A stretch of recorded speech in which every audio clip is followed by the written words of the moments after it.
All right. Hello, any and everyone that is joining.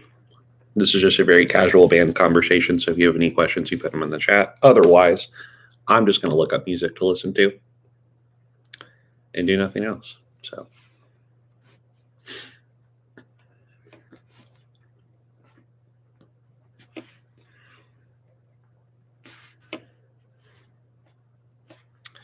Hi, Quentin. How are you doing?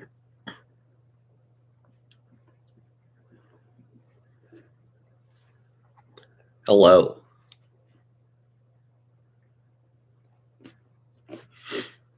I am okay. We had our honor band yesterday for the junior high groups. It went pretty well. Teachers have a work day tomorrow, and then it is another full week just doing the same things over and over. I feel like my camera looks weird. Hold on. That's better. There we go.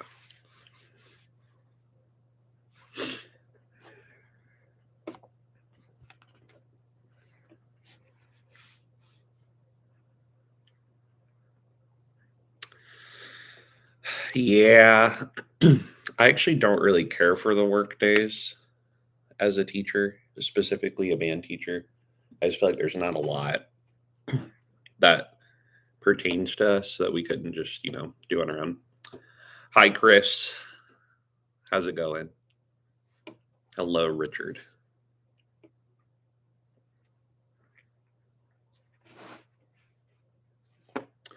So, plan for this live. Nothing strict whatsoever. If you have any questions, feel free to ask them and we can just have conversations. Otherwise, I was just going to just talk shop about anything band related. Week 1 was actually really good. The kids are ready to show up. Got a lot of stuff done. High school, we just worked on a lot of sight reading or contest pieces, and then we actually did a sight reading, and it went really, really well. I had them listen to the tape. I don't know how it is for you guys, but they have a pre-recorded tape that you can play for the kids because they do it at the actual event. And then I pulled out Sky Machine by Jorge Vargas, and we did the whole 6-minute instructional period and then sight read it. It went really well. I got a new theory class. So back to the beginning of this is a staff. It has 5 lines and 4 spaces.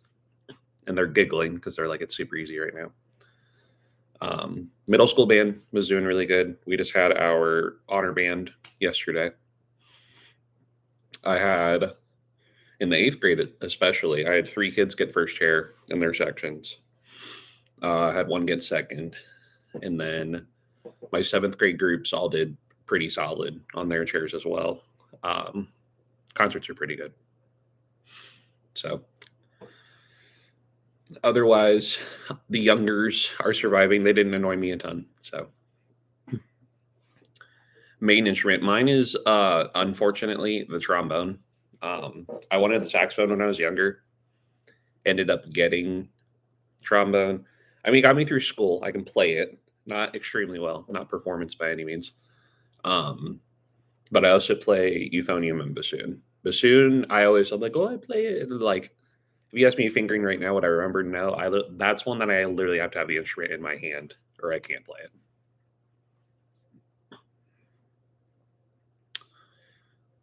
All right, Durbin, trying to audition for Honors Jazz Ensemble, who's going to be a freshman next year. Awesome. So the honor band experience you already have is definitely going to help. And as a trumpet player, really, I would say after judging yesterday and being a brass player myself, I genuinely think that the most important thing is going to come down to tone quality. Because if it does not sound good and you can't have any possibility of blending with a group, it's not going to work. That's just kind of what I figured. Yes, like notes are important. Yes, rhythms are important. But at this point, like you should have those under control, and tone quality is going to matter no matter if it's a really easy note or a really difficult note. Just start working on the entire range. Specifically for jazz, work on improv. I was not the best improver whatsoever. I actually, anytime I auditioned for anything jazz, I had to write out my solos because I was not good at it at all.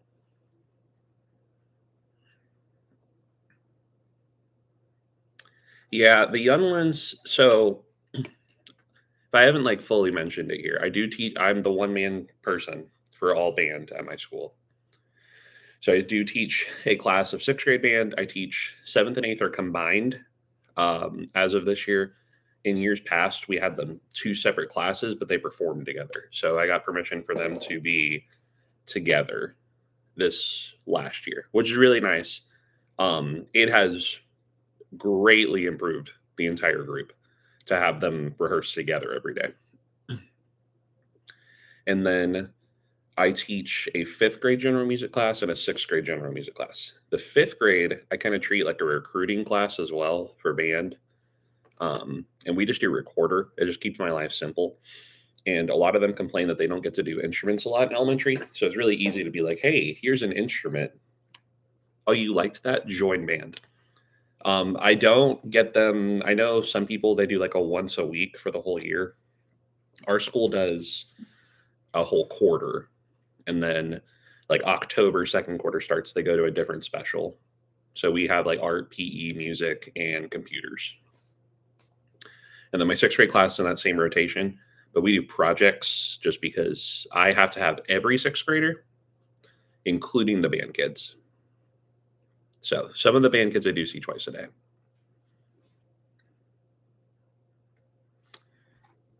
Yes. I've realized that over time that tone is really going to boil down to like, and do I really want to listen to this group? Because when I go back and listen to stuff from my old concerts, even the last couple of years, though, one of the first things I'm hearing now is intonation and tone. And I'm like, I do not want to listen to this anymore.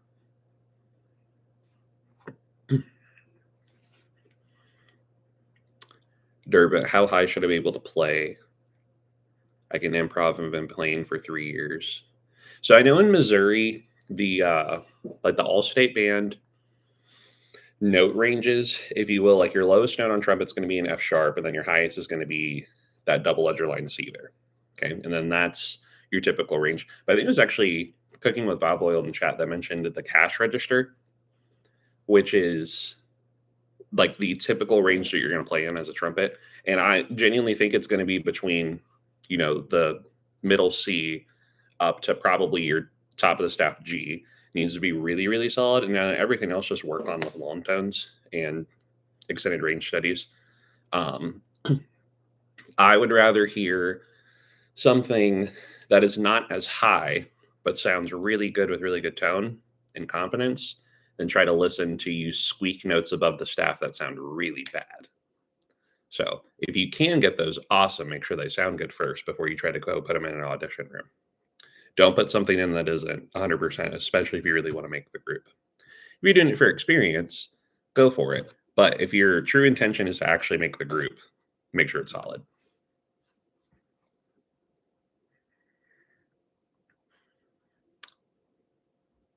High C sound awful. Yeah, I would go back and I would work on those, but you're only going to be a freshman next year. So you have plenty of time to show off in future years. So just work on the consistency now, and then you'll get there. Starting all of fifth grade beginner band this week. That's awesome that you get to come down and help. I do that from time to time. I've had A+ kids in the past, so I've had a kid come down and work with the youngers every day. I've actually had like 8th grade A+ kids in the years past where they have a free hour. I actually got them to be able to sign up and come down and help the 6th grade band. And at the end of the semester, they even got to conduct a piece for the concert. So that's really good. It's it will help you grow patience as a person to show 10 and 11-year-olds how to not squeak every single note on the clarinet.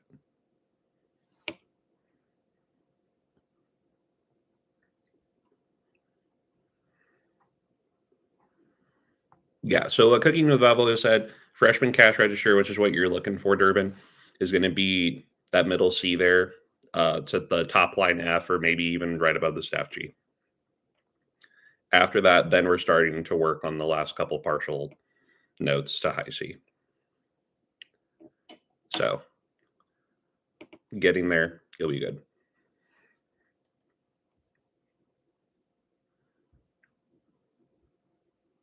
If you have any other questions, feel free to put them in the chat.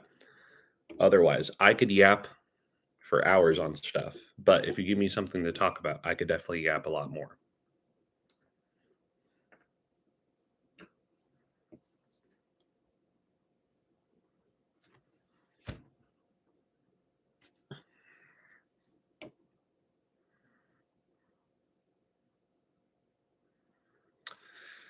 We still speak us first clarinets, call ourselves the Dying Seagulls when playing high D. Yeah.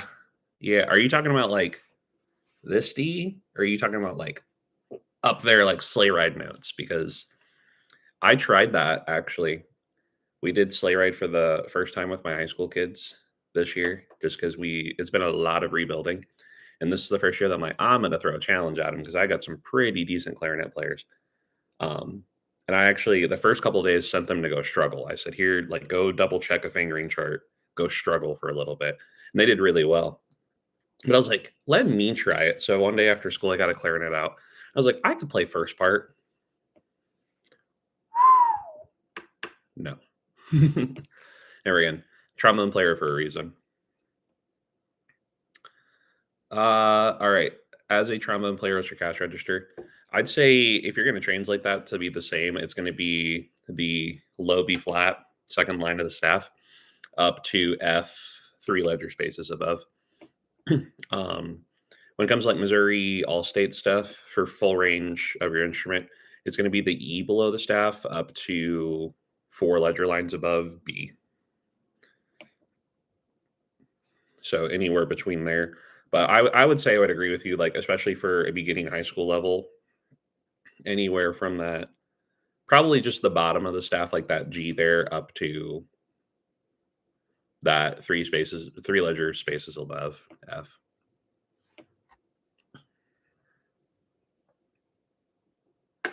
Probably advertise the stream with a video. Yeah, that makes sense, but that's a lot of work. And it was the first week back. I was shocked I made any videos, to be quite honest.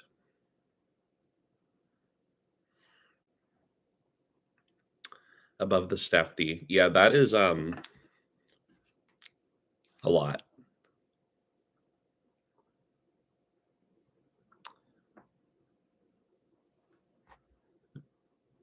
For end of high school, aim for low G to B and then above to above high up. Yeah.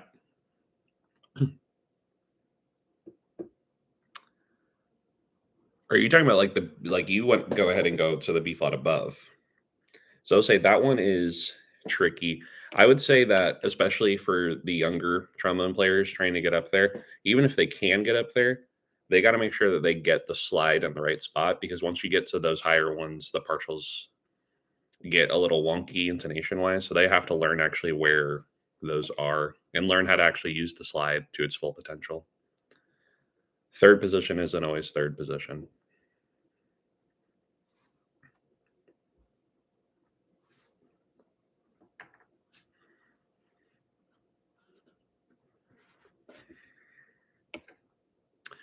Chris, do you know what you're doing with your groups too? Half the high clarinet note is voicing them in tune so you don't squeak. Yeah, I was I was looking at a bunch of alternate fingerings because I would hear I'm like, ooh, this one is not good.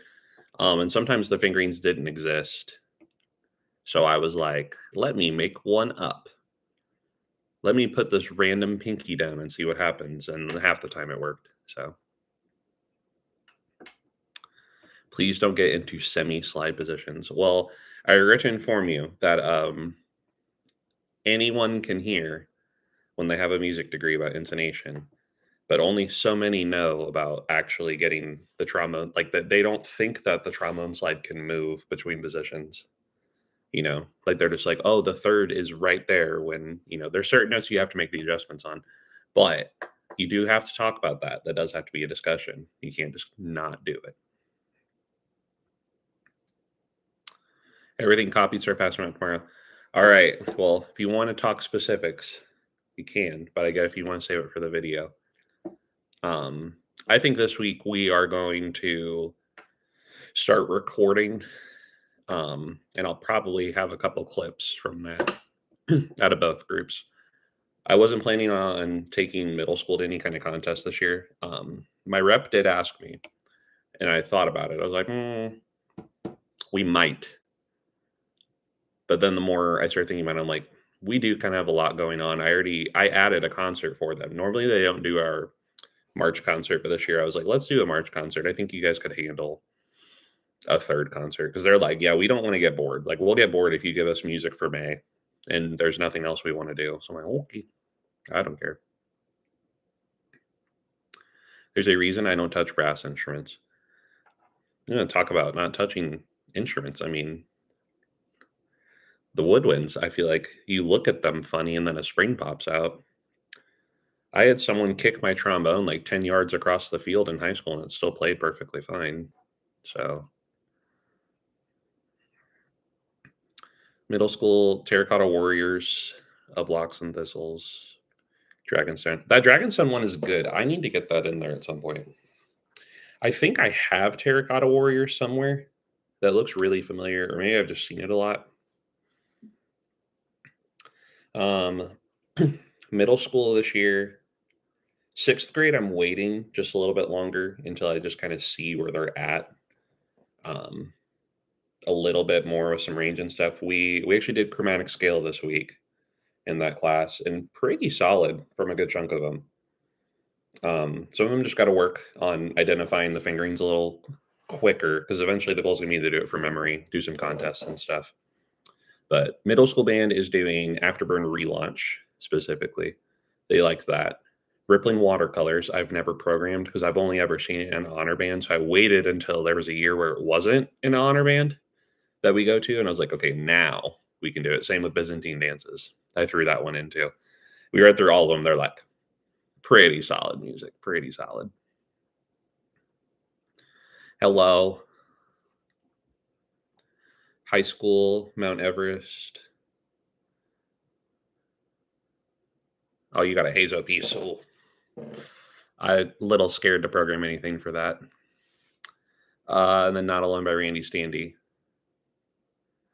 I've been trying to figure out the best way to introduce those pieces in my school, which like we've talked, so like my school.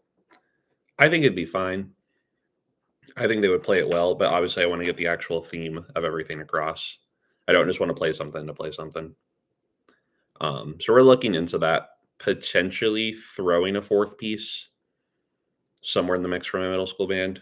And that probably would have to be this next, like the concert they're already working on. Otherwise, it would be a little too much. Friend at our concert had a screw fall off and has a paper clip in place of the screw. Yeah, I've done that actually. Especially if my favorite thing is when our road rep comes once a week. And obviously, like we just have to accept that that's what it is. And I know that's the case for a lot of places. My favorite thing is when she shows up on Wednesday, goes, "Do you need anything?" And I go, "No." And then she leaves. She gets back to the store almost 2 hours away. And then I'm like, "Hey, I actually just had 3 instruments break on me or are missing a screw or set themselves on fire. Could you possibly bring me a loaner?" And 9 times out of 10, she's just like, "I will make my way down there right now." So she is awesome. Love her. But it is not always a good time when it comes to woodwinds, especially. Doing 6 pieces with the middle school and then 6 to 7 for high school. Um, 6 pieces with middle school scares the crap out of me, like, pretty bad. I think I used to program for each group, I used to do 4. And I just had that in my brain because I was like, this is what we did when I was in school, is every band did 4. And then I had to very quickly realize that wasn't feasible, especially with a 4-day school week. So I'm currently at 3. Middle school did 4 this last concert just because I wanted to. I wanted to test the waters with them being together, and they did really well with it. There were some moments that I got a little scary, but when you look back and reflect on it, they also got ready for Veterans Day assembly that I wasn't gonna plan on them doing, but they asked about it, and I figured, "Why not?" And we combined with high school for that. So, we'll see about going back to 4 with some of these groups. Then high school, we're only doing 3. We are starting jazz band this year, and that is another big factor, is that's gonna be made up of a lot of high schoolers and some middle schoolers. So I really don't wanna overprogram because 'cause we're already gonna do double what they're normally used to, just for them to then show up and be like, my lips cannot play." Scream and Fragile, both very received by middle school. I think that they would like them a lot. I don't think that's necessarily the issue. The concept behind them, I wanna introduce the correct way. Like, I know how I would want to. I just wanna make sure that everyone receives it in a way that's beneficial for them, because sometimes those topics are not the best to approach.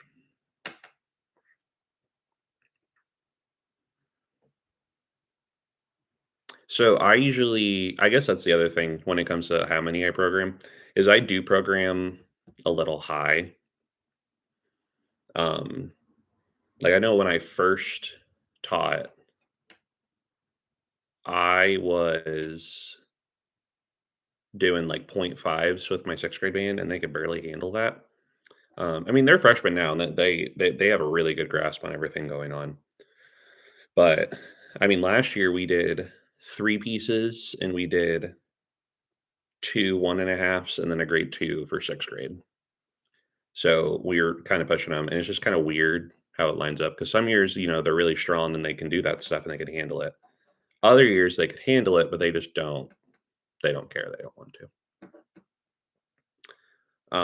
Middle school, the hardest thing we programmed was "Snow on Snow" by Meg Menther. It was a grade 3. 'Cause they like slow music, whether they wanna admit it or not, but that one was a tough one for them, and then they had this idea that if they don't like something, they don't have to play it well, so then we had a conversation, if you will. Reading Fragile this week, Mrs. Allen is. I hope that's going really well. I kinda wanna pull that one at some point, just play it, but we'll see. Going to CSI this summer, we will see on that one. Um, Especially if I just don't want to do more than I really need to, if that makes sense. Because we've talked about different opportunities with possibly presenting for this summer, and I just don't want to bite off more than I can chew in that regard.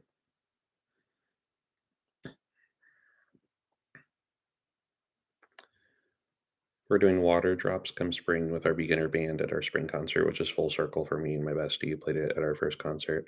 Awesome. I love doing stuff like that.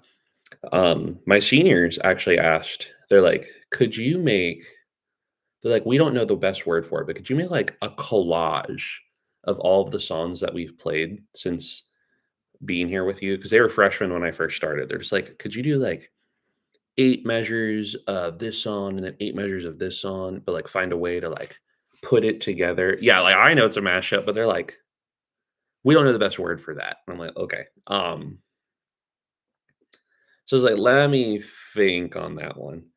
Because I do not have the best composition skills. I mean, I could figure out an arrangement. I would just be there would be some interesting things happening in the middle to transition. "I'm right here, you know that." "Yes, I know you're there, Quentin." Ugh. It's just trying to decide if I wanna do it, because then that would take out a piece. Because they wanna do it at a concert.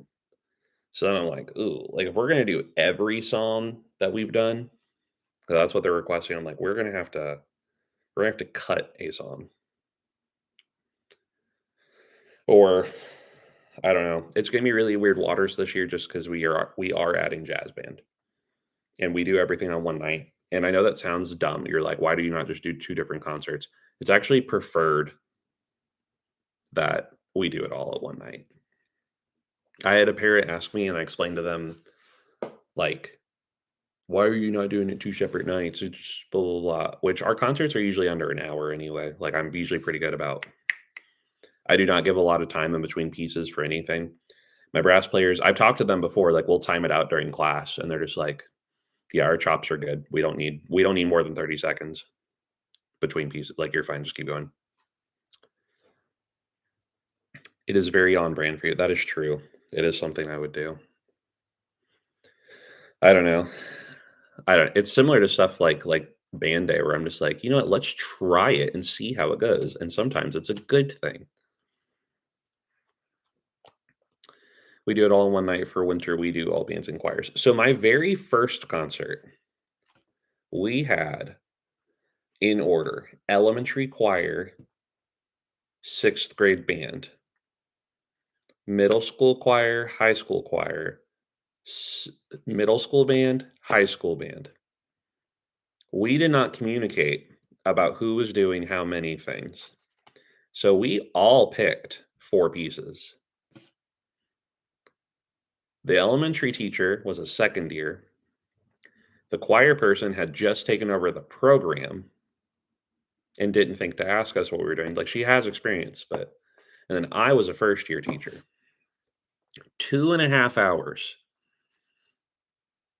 especially for transitions, because a lot of us didn't talk about transitions. It was a rough time. Never again. Those are on 2 separate nights now.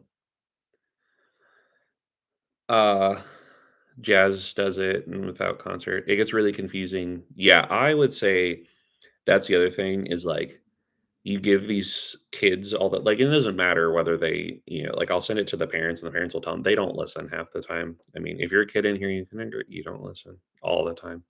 I was the same way.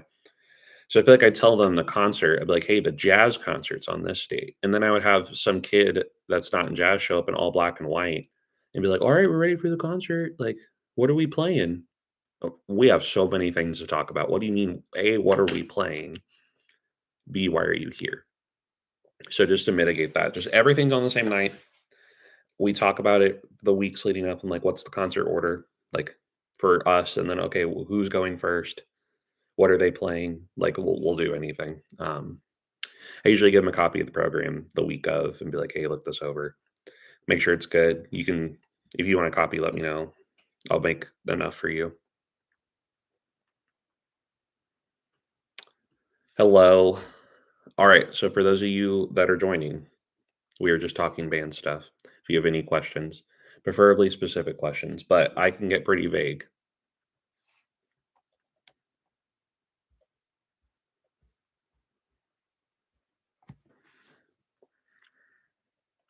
Used to do concert, then jazz, then back to concert. So that was something we were thinking about this year. So we've been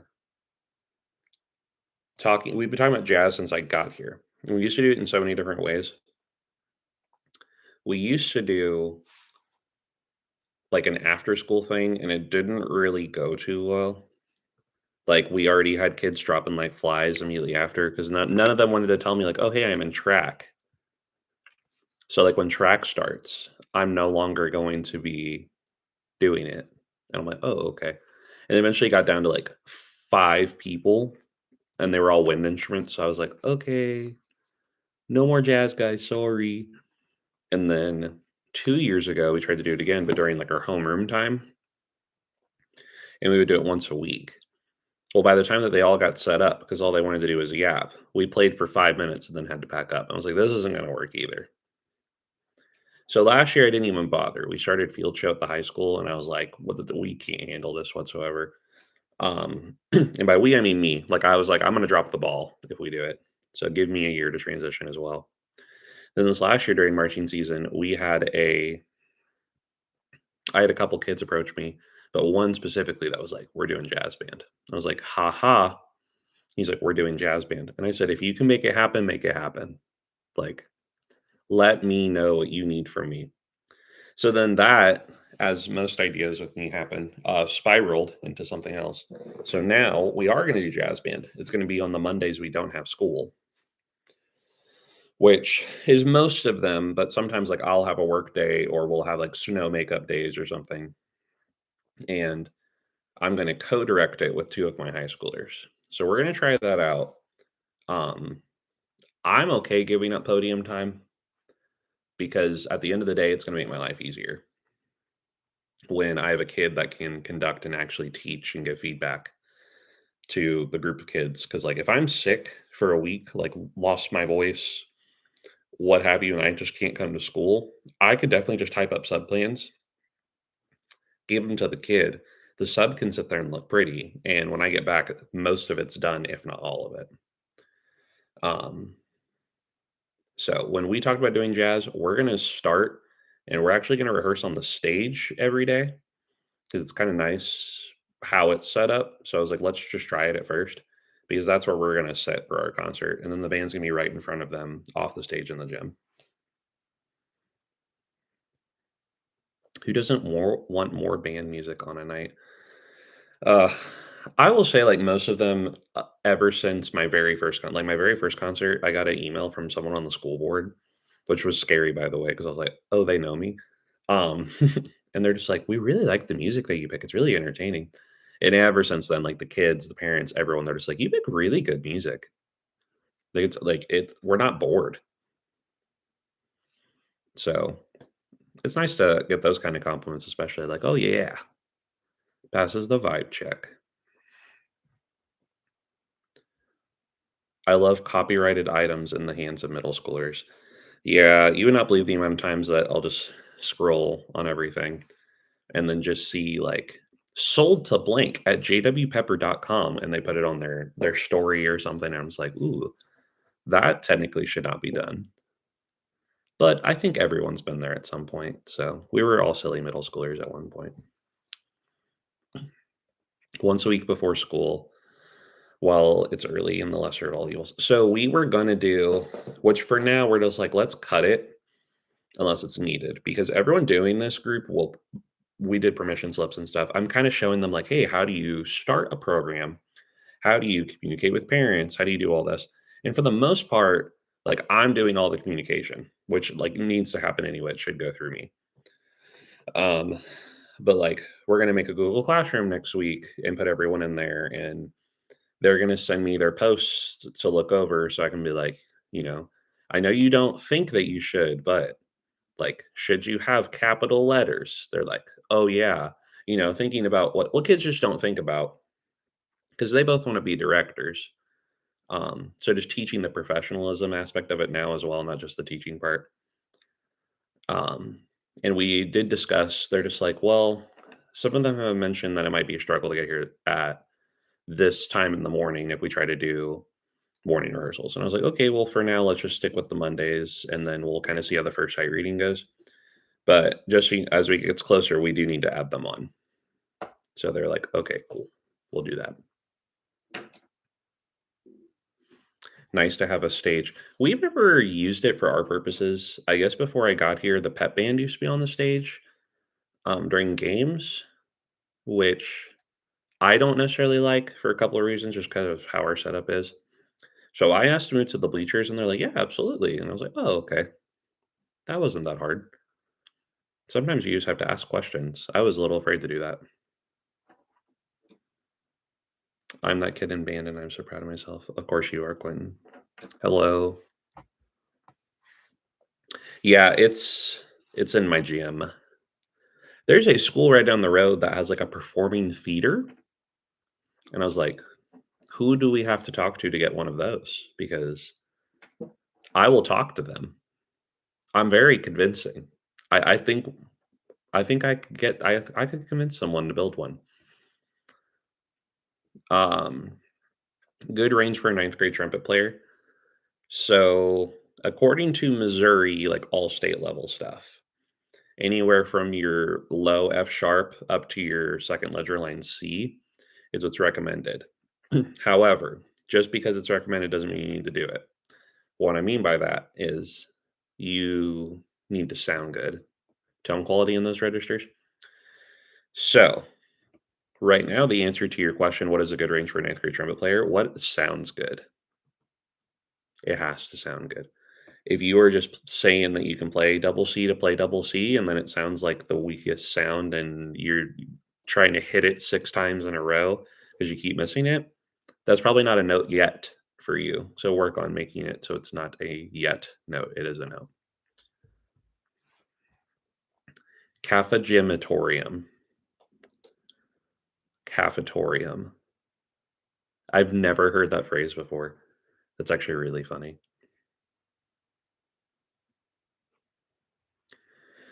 Working on good sound and consistency for the double C, I can get it pretty good, but I need to make it sound good. Long tones, even on those. Um, so like what I used to do on trombone or even euphonium and stuff when I was practicing that, so similar concepts, is I would do that Remington exercise of concert F, concert E, concert F, E flat, and then I go up a partial, and I would do the same thing to learn the higher registers, or I would do lip slur studies, stay open, ba ba ba ba ba ba, up there, and then go back down, just to really work on it, hit it. Um, Best advice I was told though, when learning high notes on brass is only make that 10% of your practice time. Otherwise, it's just not going to be beneficial. You're going to get frustrated or you're going to hurt yourself. So over time, that high range is going to expand a little bit. So you can spend a little bit more time on it, but 10% of your practice time only on that. Otherwise, the rest of it's not going to be productive whatsoever. My elementary school had a cafe gymatorium for some reason. It's very interesting. Ours are thankfully all separate things. Um, the atorium part, not so much. We definitely do have a gymatorium. We never had the cafetorium. We've never done anything in there. I've thought about it. I mean, we've had fundraising events in there just because of the seating and the use of the kitchen. Because like we'll serve. What have we done? We've done like a full-on concession stand with like walking taco and nachos and stuff like that. Chili dogs. We did a spaghetti dinner for our last concert too, so we did use it then. Hello. For those of you joining, we're just talking band stuff. So if you want to throw a question, whatever it may be about band, I'll try to answer it, or someone else in the chat will, because that's all we're doing. I do teach beginning band all the way through high school. So I can answer most things. All right, bye, Chris. Have a good day at school tomorrow. I will try to have a good day at school tomorrow, even though it's a teacher work day. I'll try to hide. This person needs more viewers. Retweet. Go ahead and share that for me. Send it to your mama and all your buddies.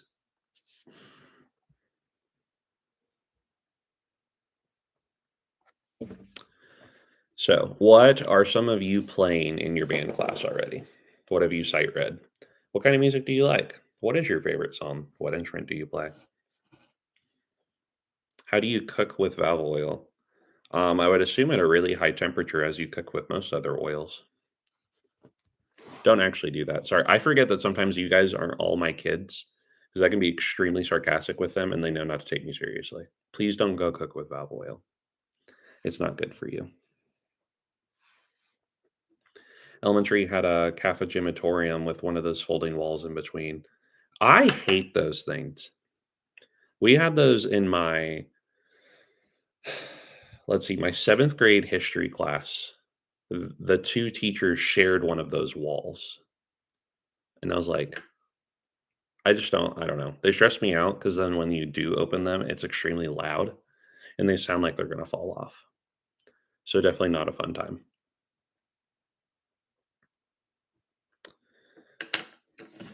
I think we had one of those in, I want to say when I student taught, one of the rooms had those as well.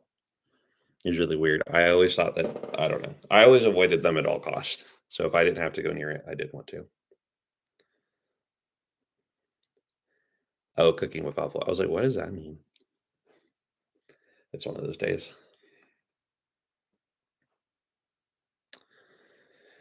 Let's see. Band. Correct.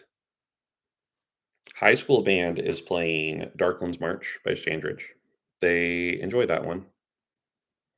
It's so funny you asked that because I was really just trying to talk about it. So Darklands March, Then they're doing Salvation is Created, like it's a Brown arrangement. And then Michael Brown, let's see. And then the last one we're doing is Blue Ridge Reel by Bell Mages. And we read that probably 2/3 of the tempo, just to get it through because it's cut time and they still they complain about it sometimes. They didn't really complain this week. I was really shocked. I was like, maybe you guys are just ready to lock in and work. How awesome is that? My middle school band for this upcoming concert's playing Afterburn relaunch, Rippling Watercolors, and then Byzantine Dances. So they have a pretty solid concert lineup too. Lots of like your typical um like honor band literature stuff as well. Afterburn relaunch. Yes. It is definitely better than the original. And he even says that in the program notes. He just goes, sometimes you need a redo. I needed a redo. He goes, I'm forever grateful that this piece, was the one to set me forward, but it needs a relaunch. It's not good. So can't say that so calmly. It's a banger. It's really good. So differences between it and the original. The flute and clarinet part was staccato quarter note the entire time. Bum bum bum bum bum bum bum bum. And when I mean the entire time, I mean at probably 60% of the song was just a quarter note, which my woodwinds were like, no, we will not be doing that. I was like, I don't blame you because I would hate that part too. That's the thing. Like, if the music, it's not the vibe, I'm not going to program it. Um, I'm not going to force them to do a piece I think they should do just because they should do it. Like, they got to have a part that they're going to enjoy and practice. So, relaunch is a lot better. It gives the melody to a lot of people, and he introduced a new counter melody in there. Um, which when I had to like actually look at the score and follow along a couple times. So I listened to it before I got it. So yeah, this is pretty good. But then I'm like, there's this part I keep hearing, like just barely. So, and then he rewrote the tuba part too. So my tuba player is super excited about it. He's just like, I love the original, but this one so much better. First chair flute keeps breaking her flute. She's bought 4 this year. My one and only question are, do the flutes come with white gloves? Because sometimes that's a telltale sign that they will break on you. Now, sometimes it is user error. Sometimes they just kind of break. Stuff happens. Blue Ridge Reel is good, but too hard for my 8th grade. I was afraid, yeah, because I was like, oh, maybe middle school could do this one. And then I'm like, high school, here you go. Have a fun piece. I actually she moved in from another school, like just down the road. And she said that they used to do like a summer band with everyone that has had at least 1 year playing experience. It was all voluntary, so like if you wanted to do it, and they did Blue Ridge Reel for that. Um, so she like I don't know. She was really jealous when I told them we were going to do it, but then I got her a piccolo, so now she's like piccolo. Stand partners had 3 new trumpets. Yeah, that would also stress me out. It stresses me out when a kid shows up with one and they're just like, "Look, it's pink," and I'm like, "Okay, got the white glove special." Yes, Quentin, I am talking down about the white gloves. They do not put my name on them things. Although that would be interesting. I could start a marching band company and sell Mistah White gloves specifically. You played the bassoon. I played the bassoon, not extremely well as like my friend did, but like I played it in college with um the symphonic band. Like in the wind ensemble, I played euphonium. And then bassoon, I played that in the symphonic band for probably a year and a half. So I enjoyed bassoon a lot. Other people were like, "Don't ever touch that thing." I really liked it. It was a good time. Especially since everyone can't play it. It's a nice little flex on them. What is a bassoon? Never heard of that. It is a double reed instrument that is really hard to play. and that is because it has not gotten a modern version of it. So you have like 9 thumb keys on your left thumb alone. It is really interesting. What is your main instrument? My main one technically is the trombone. Um, I like to talk a lot of smack on it all the time. It's an instrument, it does its thing, but it's not my favorite. But I do play it. Why does the breathing instruments take 50 billion years to get in tune? Ask them how they're sitting. That's probably the first question you gotta ask is, are they sitting correctly?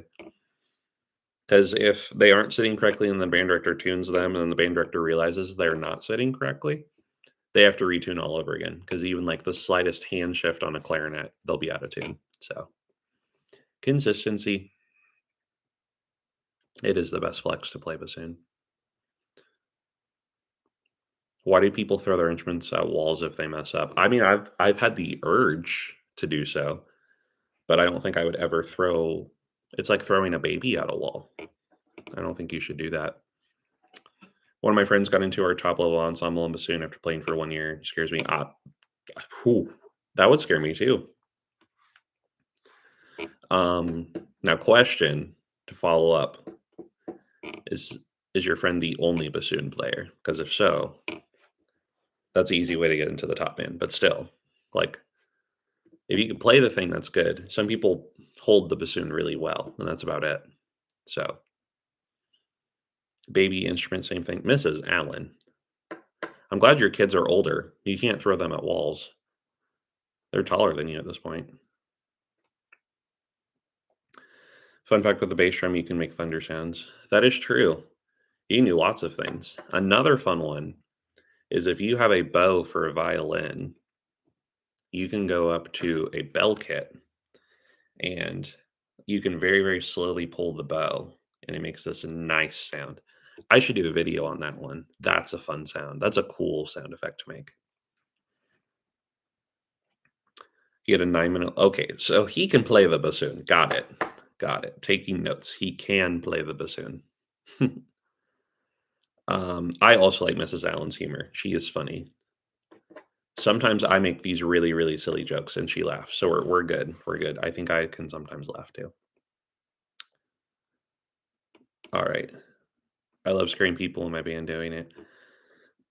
Yeah, it's a good sound effect. It reminds me when I was student teaching, the 6th grade band was taking a test and she told them to be really quiet. And there was 1 minute left on the clock. Like it was like 10 seconds till. So I grabbed a bass drum mallet, right? And I went up to the bass drum and I was looking at her and she rolled her eyes a little bit. She's like, yeah, go for it. So it went 103, 102, 101. I went boom. And I made 2 kids scream. And then they saw it was me and then they all started giggling. Uh, torturing with sound is really fun. Yeah, but you can repair an instrument, not a baby, if you throw it. I mean, technically, I guess you're not wrong, but video idea. Can it bow? That would be funny. I should do that one. Let me write that down. Write that down. Write that down. Write that down. I gotta learn how to spell.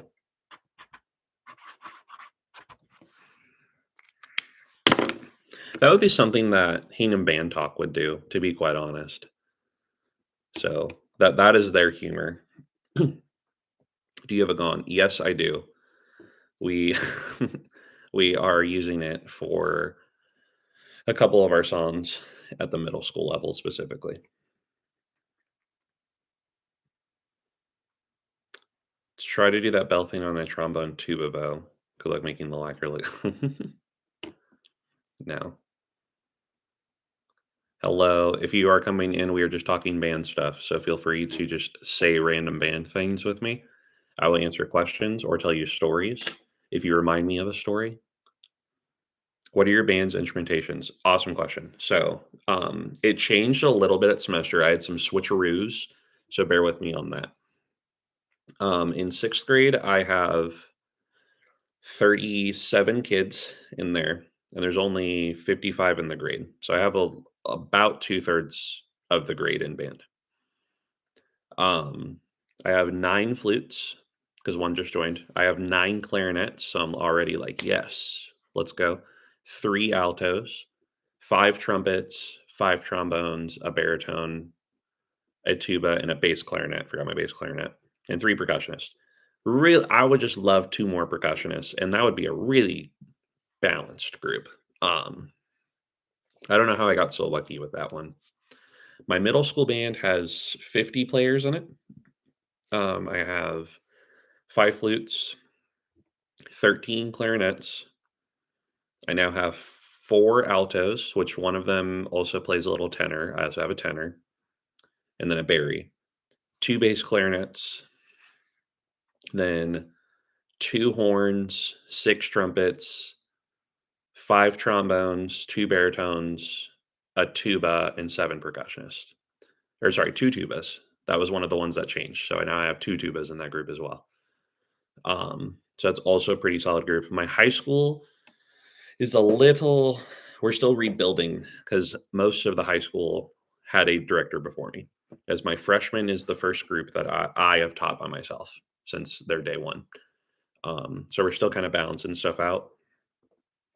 My high school, I have 3 flutes, an oboe, a bassoon, then 8 clarinets, 4 altos, 2 tenors, a bari, 4 trumpet, 4 trombone, 2 baritone, a tuba. I think I forgot my bass clarinet somewhere in there, and then 5 percussionists. Sorry, that was a lot. Thank you for asking that, though. That's a good question. So this thing called a friction mallet. You should get one. That sounds scary. I don't know if I want to do that. What is the practical use? Because if I have to pay for it and there's no practical use, I'm wasting money. I'm the only one who had the idea to just throw drumsticks and the bass drum mallet at random people. I once upon a time did have that idea too, so I don't blame you. Depends on how hard you throw it. You just realize you haven't practiced for 4 days. Go ahead and get on them scales for me. Go ahead and run through one of your songs. Do something. You do need to lock in. Do the hard work now. Get it out of the way because then you can do some really cool stuff in your class and make a lot of cool music with it. Making a Medusa was our marching band show last year in 2025. We did a Route 66 show because our school is on Route 66. So we thought it'd be a really cool thing to do. We had a pre-show for On the Road Again, and then we did a St. Louis Blues March, uh, like the actual Route 66 arrangement. Ba-da-da-da-da. Those we were going to do Life as a Highway, but the show was going to end up being too long because we're still pretty new at it. Amarillo by Morning we did. Um, so a couple of really awesome, fun. It was a really jazzy show. It was really cool. Only 3 altos in 6th grade is impressive. Not a ton of ego in your band. So something you all need to know about my band is they are broken. And what I mean by that is I make jokes all the time about trumpets having ego because that's typical. And I know that is true for a lot of you. My trumpets don't have ego. I actually also sometimes I tell my trumpets to play louder. Like they play well, but there are times, especially in the middle school band, there's 50 kids total. And I only have 6 trumpets. I'm like, trumpets, you got to speak up. And anytime I say that, all the directors are like, whoa, you're telling your trumpets to play louder? I'm like, yeah, I got to tell my clarinets to play softer because I have 13 of them. So band class has 34 clarinets. I mean, awesome. I mean, so sometimes when you guys talk about this band size, just your future reference, because I'll tell you what you need to know. When you do talk about band sizes, you can discuss those all you want, but it's also thinking about how big is the school size and the grade size. Because some people just equivalent like the bigger band is the more successful.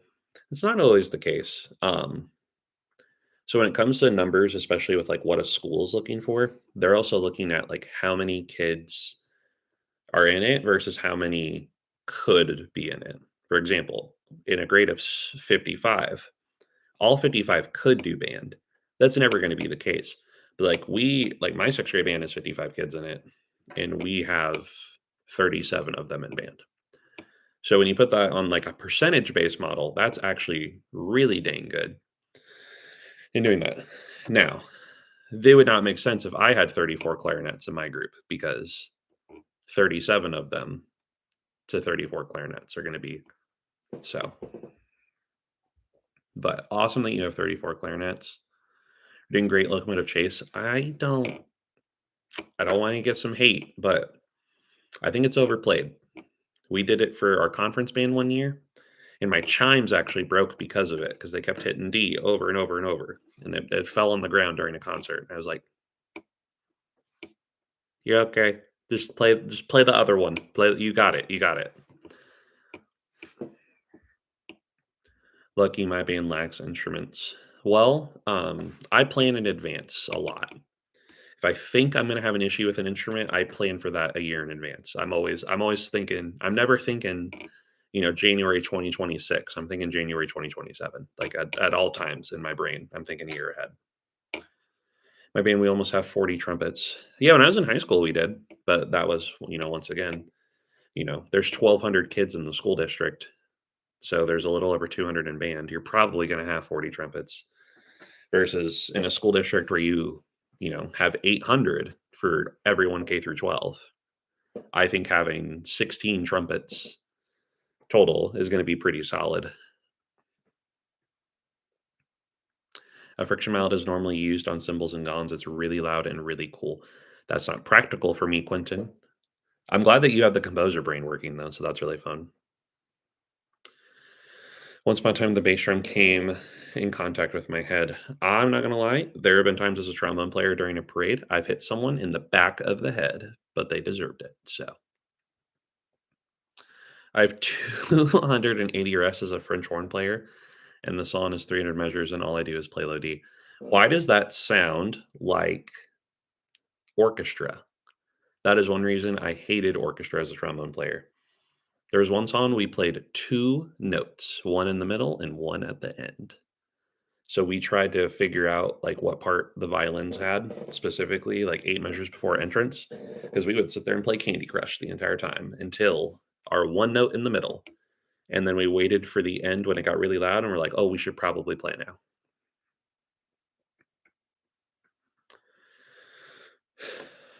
Alright, you go practice, have fun. You can glue bouncy balls on skewers, and they work the same as friction mallet, otherwise known as the super ball mallet. If you have some, you're gonna have to send me some pictures because I'm interested now to see. I'm finding alternative ways to make instruments happen, like a vibraphone, for example.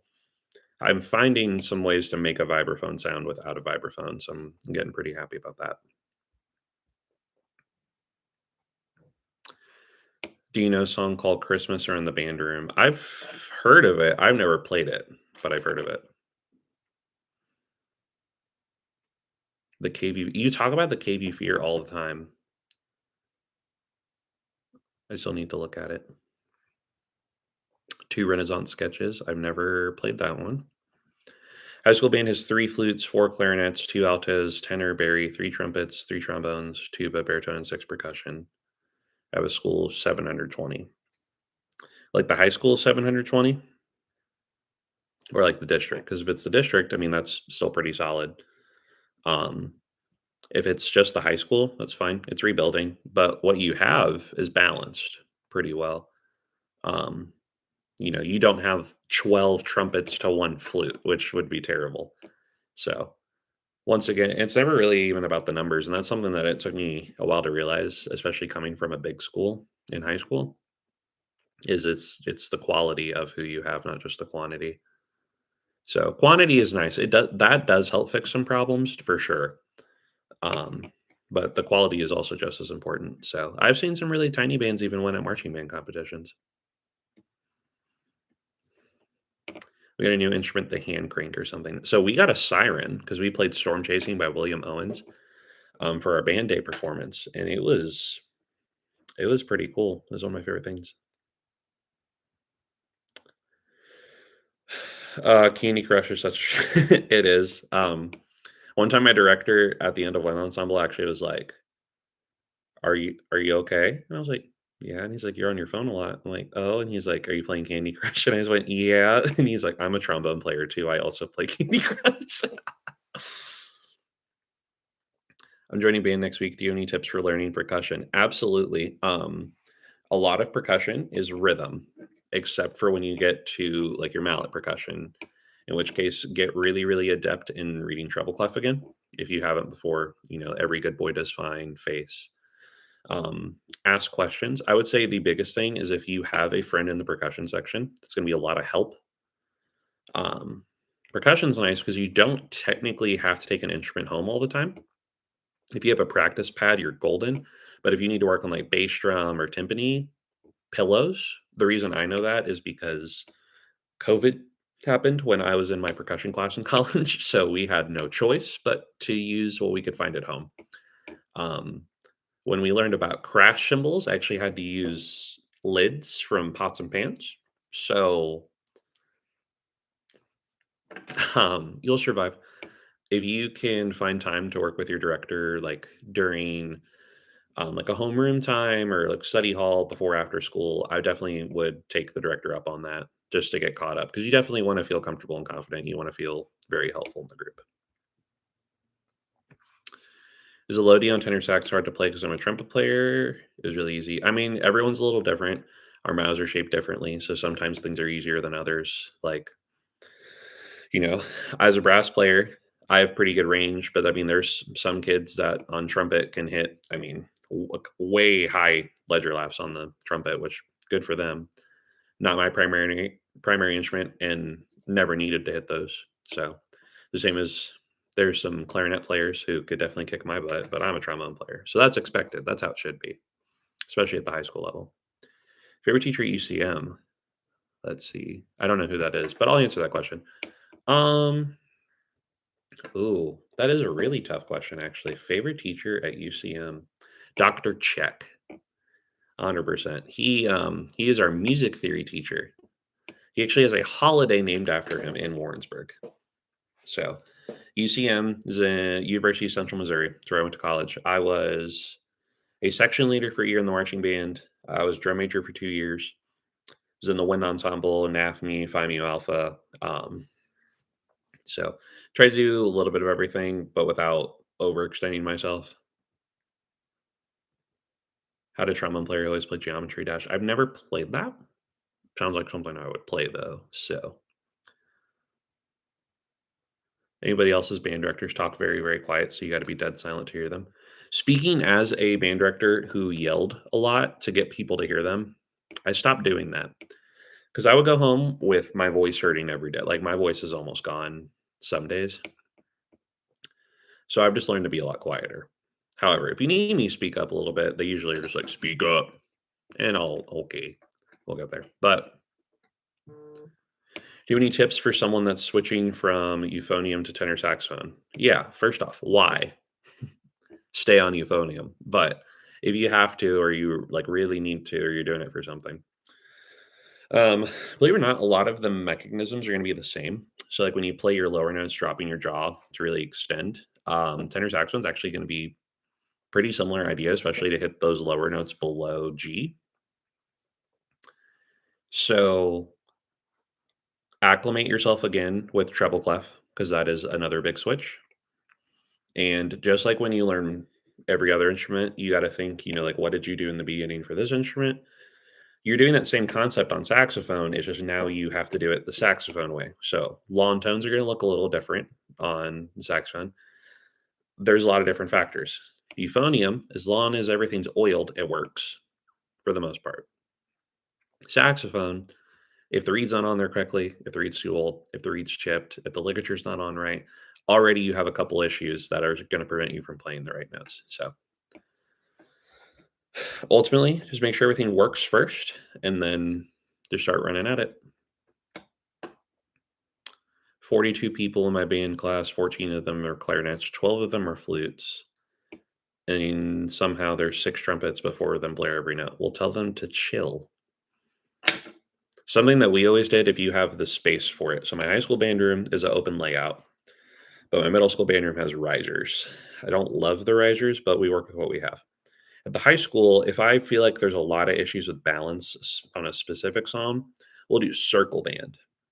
And they all sit in a circle. Sometimes we do it with everyone sitting next to each other. It's like all the trumpets will still sit next to each other, but they'll sit across from like the trombones, or like the flutes will sit across from the clarinets, and percussion somewhere in the middle there.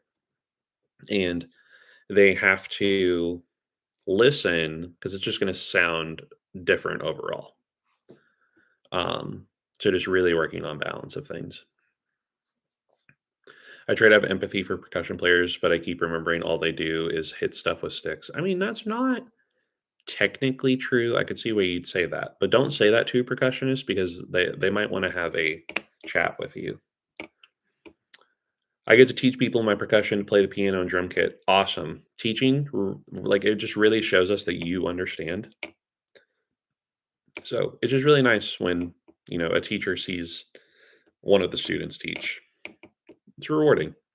I would meet with my choir director because I'm doing a solo song, so I can't meet with the band director. That's fair. That's fair. Well, got to find and make time for it. Dr. Check is the GOAT, UCM student. Hello. Hi, UCM student. I graduated back in 2022. So I'm not too far off. I don't know what year you are, but I am probably not too far off from you. So play Barry. Oh gosh. I don't do choir. I think you're talking about games, and I don't know the games. Trying to play both euphonium and tenor sax since there's not a bunch of tenor players in my school. I mean, that's fair, but if you're good and successful on euphonium, unless you were asked to, I think you're okay to stay on euphonium because you can. A lot of times, the tenor sax part can be doubled in that instrument, and euphonium is going to have really, really nice, solid, especially solo parts as you get older. So I would be selfish about that personally, but I played trombone, so risers are a demon in choir. We triple lot. Yeah, these are they're built into the ground though. Like they're just different levels. They're basically steps, essentially, just really wide steps. If we had taller ceilings, if we had more room, I wouldn't care as much, but it's kind of a compact room. So, what instrument is the hardest to play? Some say flute, which is what I play. I mean, if you're talking about like the standard beginning instruments, sure, flute's going to be one of the more difficult ones. I mean, you waste 50% of your air when you play the instrument, which is, I mean, it takes about as much air as a tuba, but you're wasting half of it. So that's a fair statement. I would say if we're talking like not standard beginner instruments, bassoon is the one instrument that gets harder as you play it. As you get better, it gets harder. Everything else, it has hard concepts, but ultimately your life gets easier as you learn it. Cookie Run Kingdom. Okay, so you were talking about games. Got it. Quentin, they're gonna get you. It's because you said something about percussion. Can't decide if I should play Barry sax or alto sax next year. Getting really good at sax lately, especially Barry, but the Barry parts are boring. Have you talked to your director? Because I know if my Barry sax player, who is really good, was like, "Hey, um, I'm kind of bored. Can we get a cool Barry part?"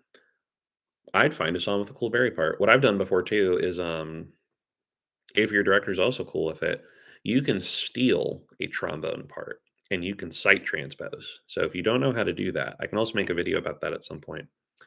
But basically, you're going to take the trombone music, and let's say that they have three flats.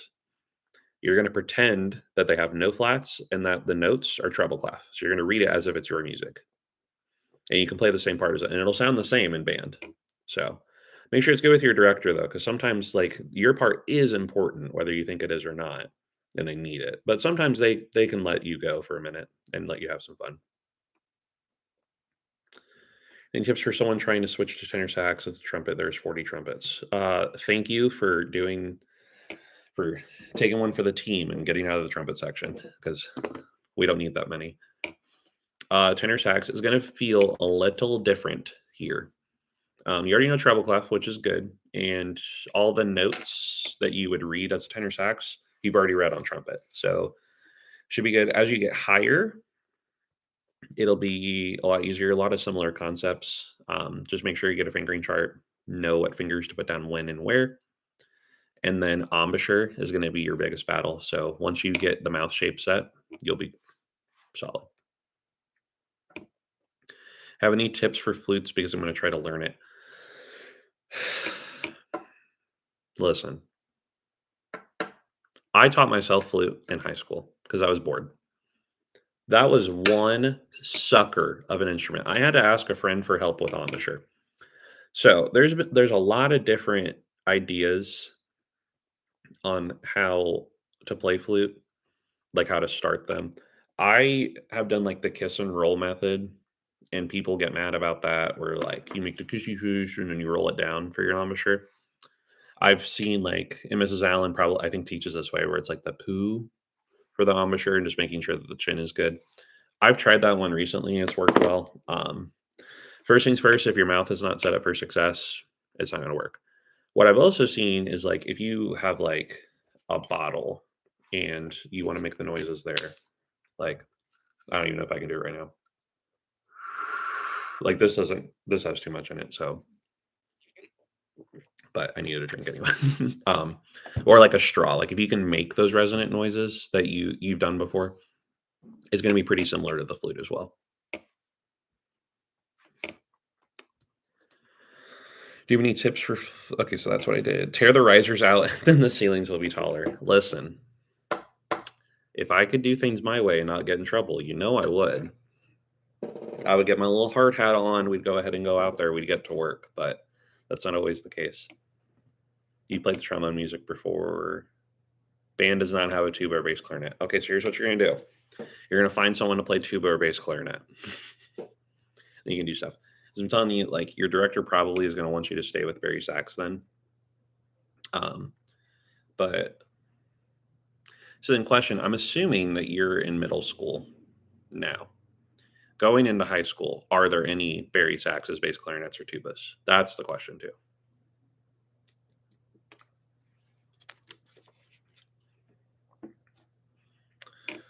Flute and recorder are not the same thing.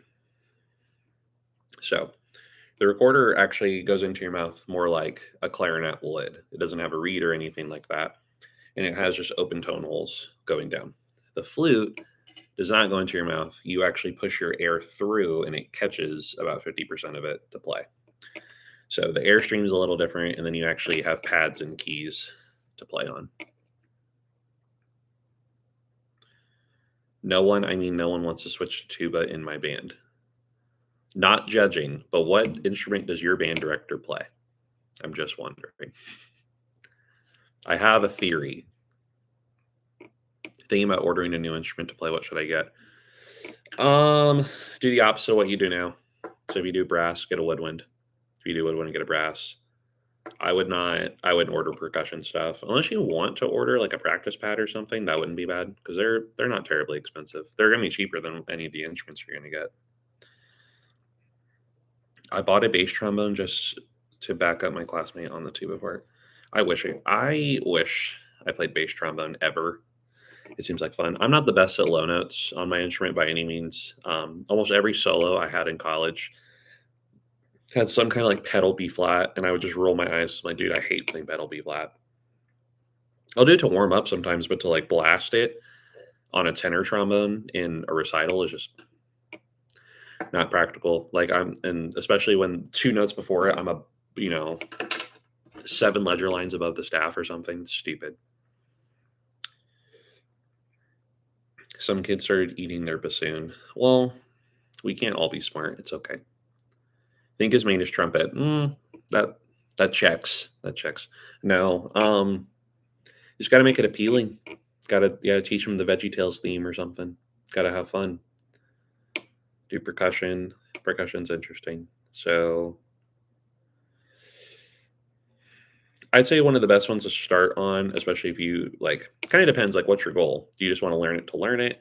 Are you looking into going into school for music? Like you're wanting to be a director and teach the instruments?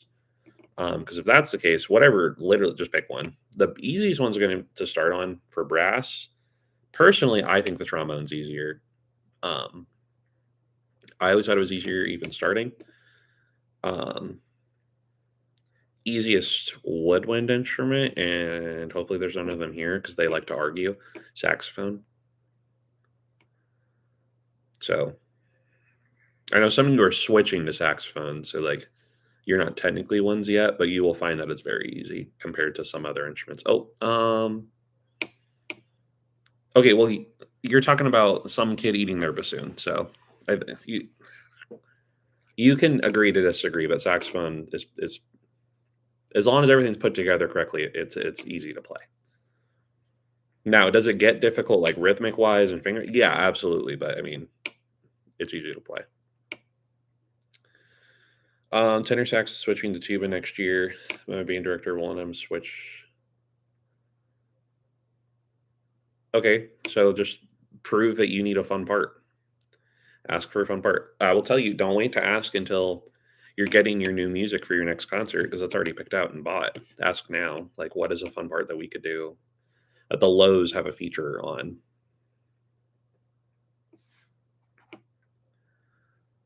How do I get better at chromatic scale and euphonium? Because I'm going into high school next year. Don't embarrass myself when I have to play it. Uh, Really good question. So, all scales are muscle memory, and I will stand by that. You would not believe how many times, because like I had to play, I played it on euphonium. That I just go through the fingering system just like really quickly for the chromatic, just because like I know it, and I usually only do one octave when I do that. But literally, if I get bored, that's one of my stems is to do that. Take it slow at first, do muscle memory. So how I teach it to my sixth grade class, because they just did it this week, is we do 3 notes at a time. So everyone starts on concert F. So we do F, F sharp, G, and we do that back and forth for a minute till they get comfortable. Then we do the next three, and then four, because that'll make a full octave. In between, we'll do groups of it. So we'll do the first 2 sets of three, so we'll do 6 notes, so on and so forth. And just go from there. My other hand of advice on the chromatic, because this one doesn't get talked about a lot. There's typically like your band probably has like a standard chromatic, which when I was in school, it was concert F 2 octaves. And that's what we played every day. Which was good because it is standard, but like in Missouri, the range is going to be low E all the way up to high B flat. Some kids can hit that pretty well. Sometimes it's not practical. So do what you think is best on your instrument. I have kids that do G to G, and that's their 2 octave because it's what shows them best. But this goes to anyone. Scale wise, we would rather hear slow and steady, like as fast as you can play it perfectly, than you to try to play something that's not in your range or way too fast and it doesn't work.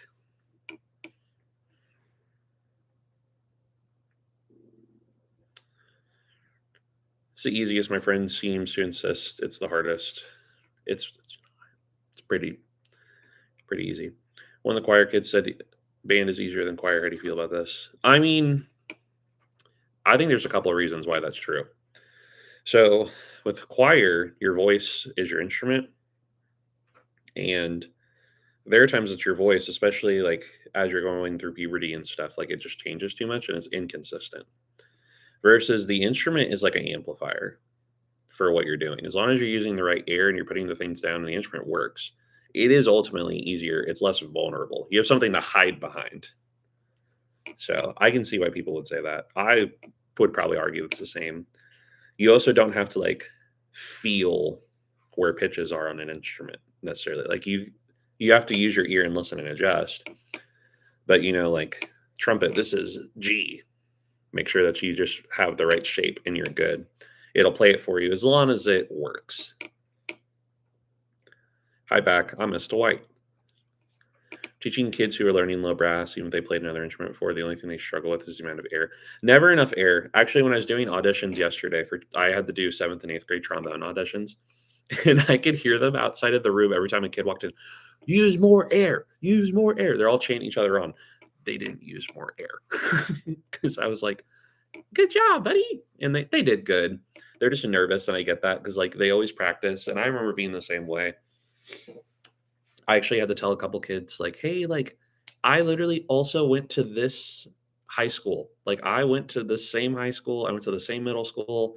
Like, the band you're in right now, I was in. Like, we are the same people. I'm just older now. Like, don't be afraid of me. I was in your shoes once. And they're like, well, okay, looking like they're gonna cry. Just use more air. You're fine. Mrs. Allen likes to hide sometimes. Low key, the baritones keep jump scaring us. Yeah, are a weird kind. Saxophones won't stop blasting. That happens too. They'll learn over time. They just got to chill a little bit. Do not use less air. That is a lie. Where can I order a trombone? A couple different places. I'm not going to lie to you. Sometimes instruments I've gotten have been on Facebook Marketplace for pretty cheap because sometimes people don't know what they're selling. So you can get a really good trombone for like $150. Um, I beg of you to try to avoid the white glove special at all costs. But if you're just learning it for fun, you'll be fine. Especially about brass for the most part, like a slide, it should be good.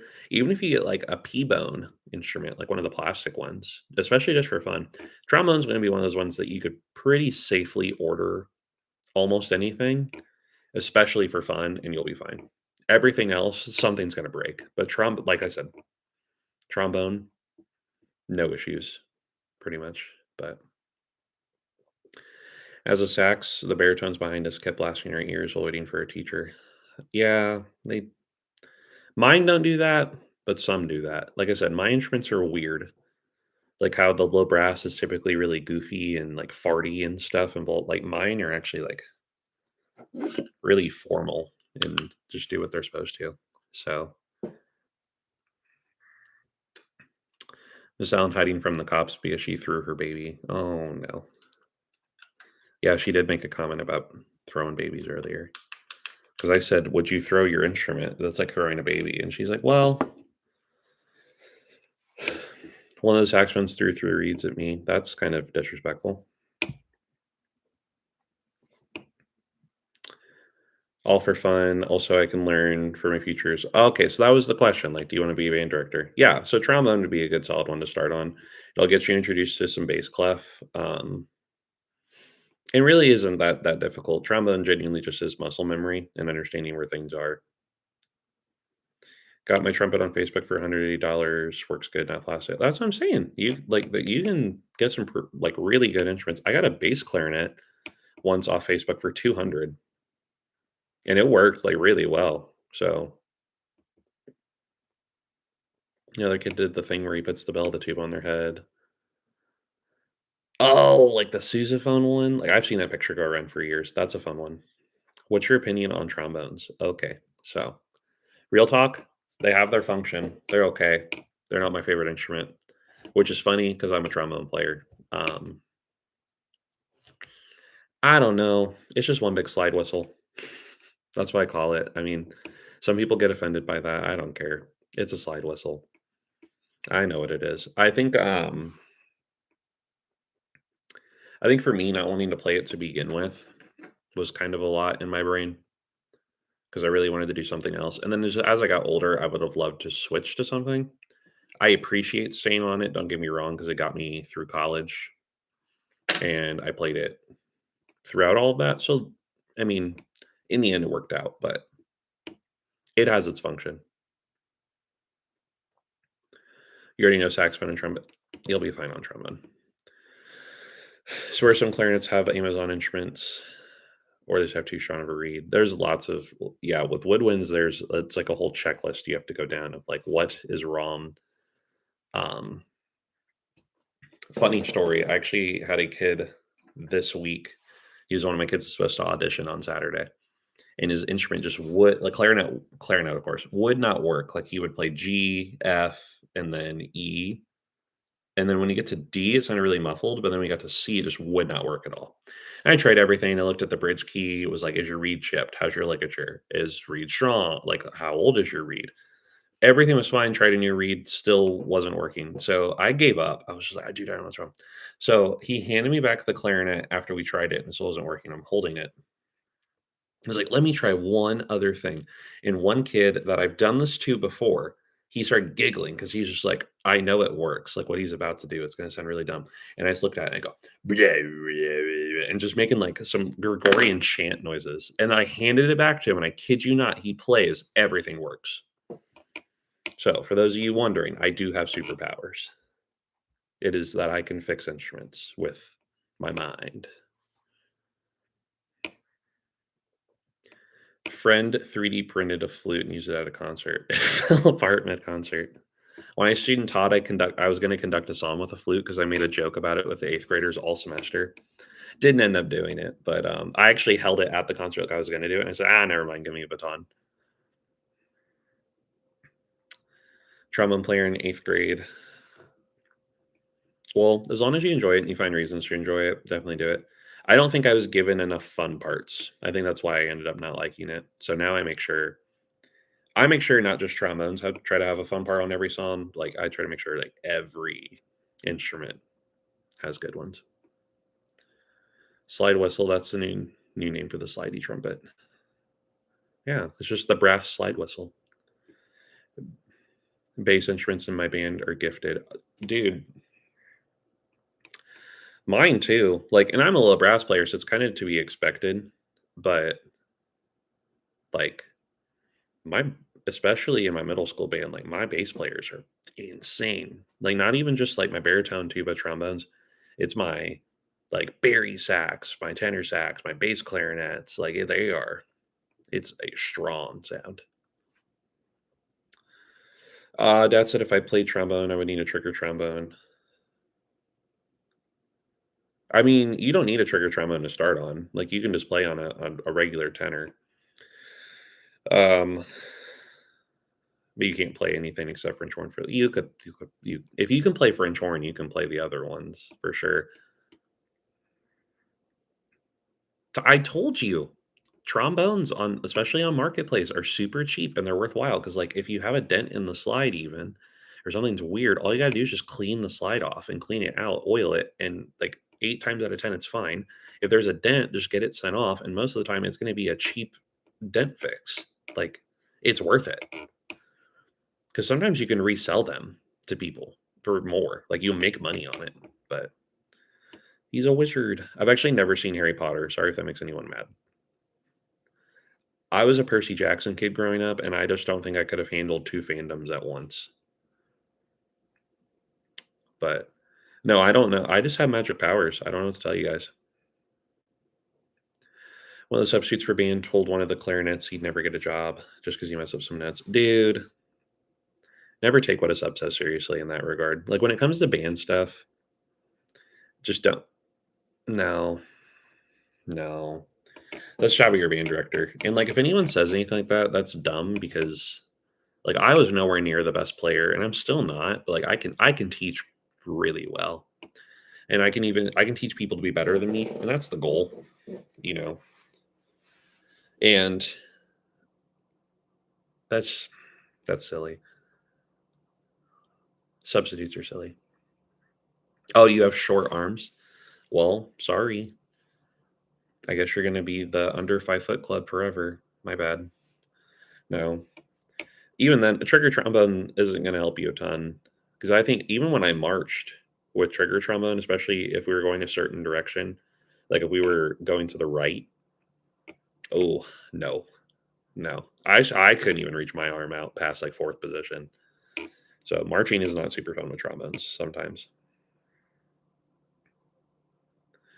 The question: can oboes ruin concerts if you haven't been playing for too long and they're trying to be very loud? I mean, if you do not have a good idea of what each note sounds like, it can definitely be a tough time. I wouldn't say necessarily ruins, but you just want to make sure that you're confident and consistent on everything oboe tone wise. Because like I said, if you're not, it can stick out like a sore thumb, and you just don't want that for yourself or for anyone else. Brand new nickel valve trombone. I hate valve trombones because like no, Quentin, do not buy that. I do not respect the valve trombone. No, I hate those things with a passion. just because, like, just play a baritone at that point. Like, come on now. You do not need. The whole point of the trombone is to have deep. No, but like this is where, like, if we're talking about like hate of instruments, okay, so we have flute, okay, we have trombone, and then you can't see it, but my hand is like basically on the ground. That's valve trombone, because the whole point with the trombone, like the perk, is that it's one big tuning slide. You can't do that with a valve. It does not make sense. It's stupid. There's no point.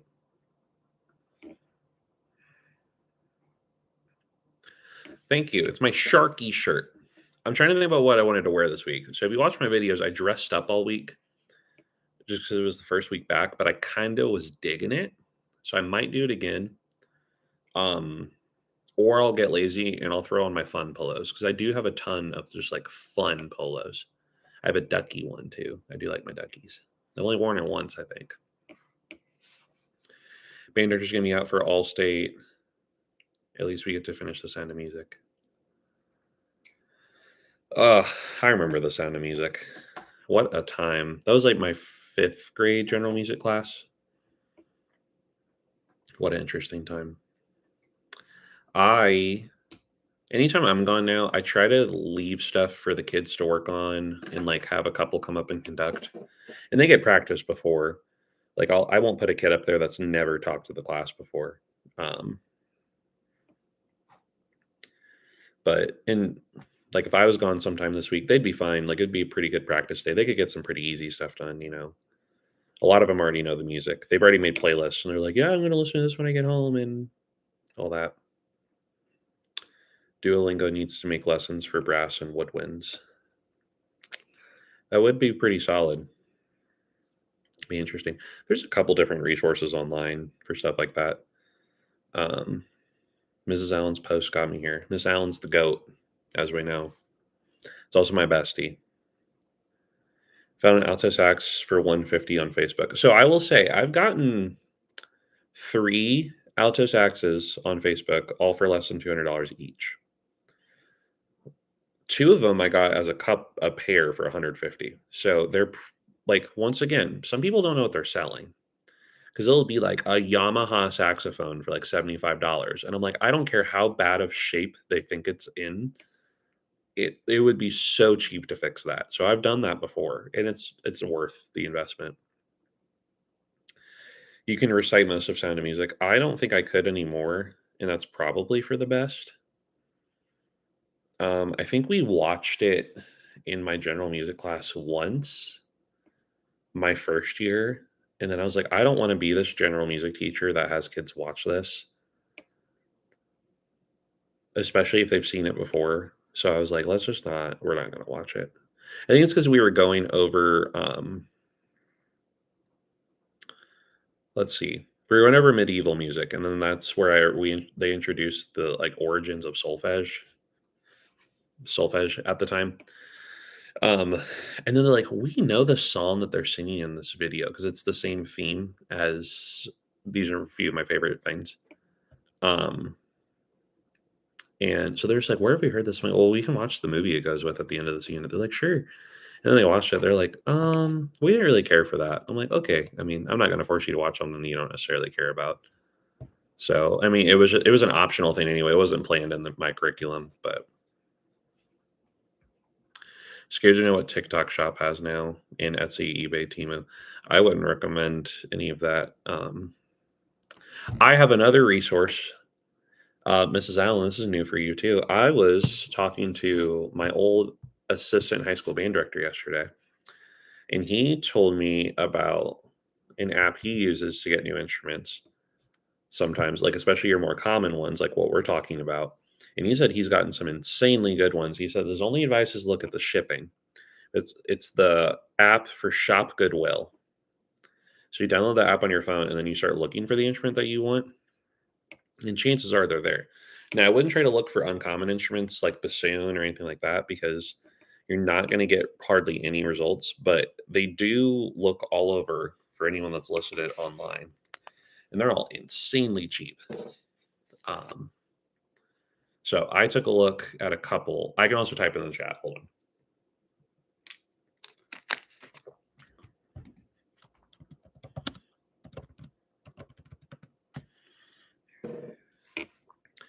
So I downloaded it, and already, I mean, just even within Missouri, there's a ton of decent ones. So the shipping's really cheap. There's some that the shipping can be upwards of like $300. So it's definitely like it's in the description of each of them. Like you might have to click something and just double check that the shipping is worth the instrument, because if it's not, then move on. Friend has two tubas actually.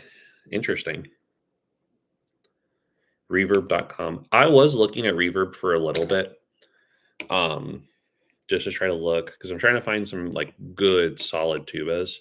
It's just so hard to try to find something that like is professional grade almost, like something that is really good for like a really adept high school kid, because I'm trying to just level some stuff up, and that way I can get the younger instrument into the hands of a younger player so someone else can do it too. Marching band is going to be fundraising for 4 new sousaphones. We just got done with a band trip. I would believe that you're broke. We just took a trip to Chicago, but we parents fundraised, or they just put the money, and it wasn't too bad for us. So we are looking at, for our next big fundraiser, I haven't really thought about specifically what we're going to do yet, but ours is probably going to encompass some newer school instruments, like our bigger one, like we're out of. Like for example, all of our tubas and bari saxes are currently being used, and we'd like to have at least one more of each. For now, just as backup, so I can get the other one sent off to the shop if they need anything, but to also just eventually get more kids playing those instruments so we can divide the wealth a little. Just found a tenor saxophone for 250. Should I buy? Well, it kind of depends on a lot of factors. Does it have all the parts there? What brand is it? What quality is it in? Where are you buying it from? I see you say good condition, but still, some of those questions I need answered before I'm just like reach, because you can always reach out and go try it, especially if it's close by, and you can always say no. But Quentin, 33, 64, 80, 51, 10. Yeah, I was very shocked too, because a lot of them are bids. So, like, once you bid something, no one else bids, like, it's yours. Sheep's one at home and one at school, because no bus driver will allow for a tuba for some reason. I've been stuffed next to a kid with a French horn. Yeah, I wish we had enough tubas that I was like, hey, leave this one at home to practice on, and then just play this one at school every day. But that's just, it's not practical for us. So it's good that she's able to do that. Kind of wish that we could, but it is what it is. But I also don't blame the bus driver for, an instrument that takes up an entire seat on its own, because that is a lot all the time. I do have a couple kids that ride a bus that take their big instruments home, like a bari sax player, a tuba for sure, and some just like trombones, baritone, but like those are definitely your bigger ones that they will take up space.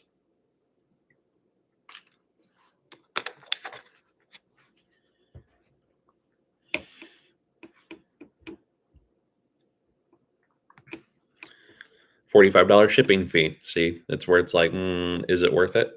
Especially depending on the price and what you're getting. Like, do you already have 5 of them, Quentin? Or is this going to be your first one? Because if you already have 5 of them, maybe it's not worth it.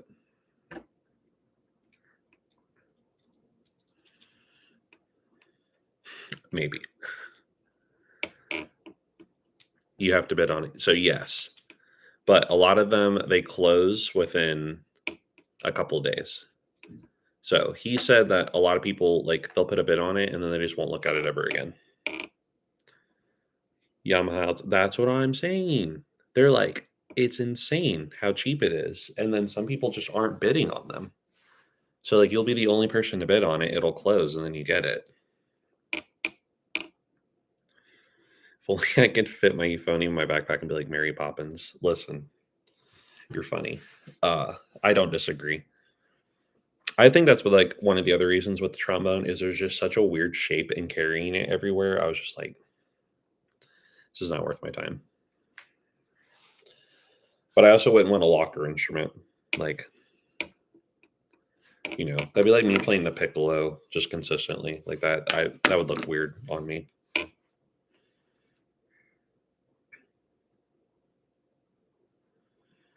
Went to school once with my flute stuffed in my bag.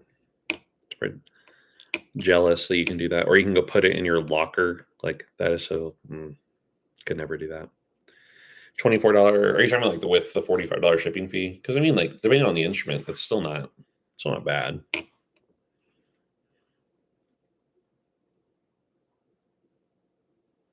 Have quite important things to do while watching this stream. Yes. Yeah, I found that out yesterday and I was like, ooh, interesting.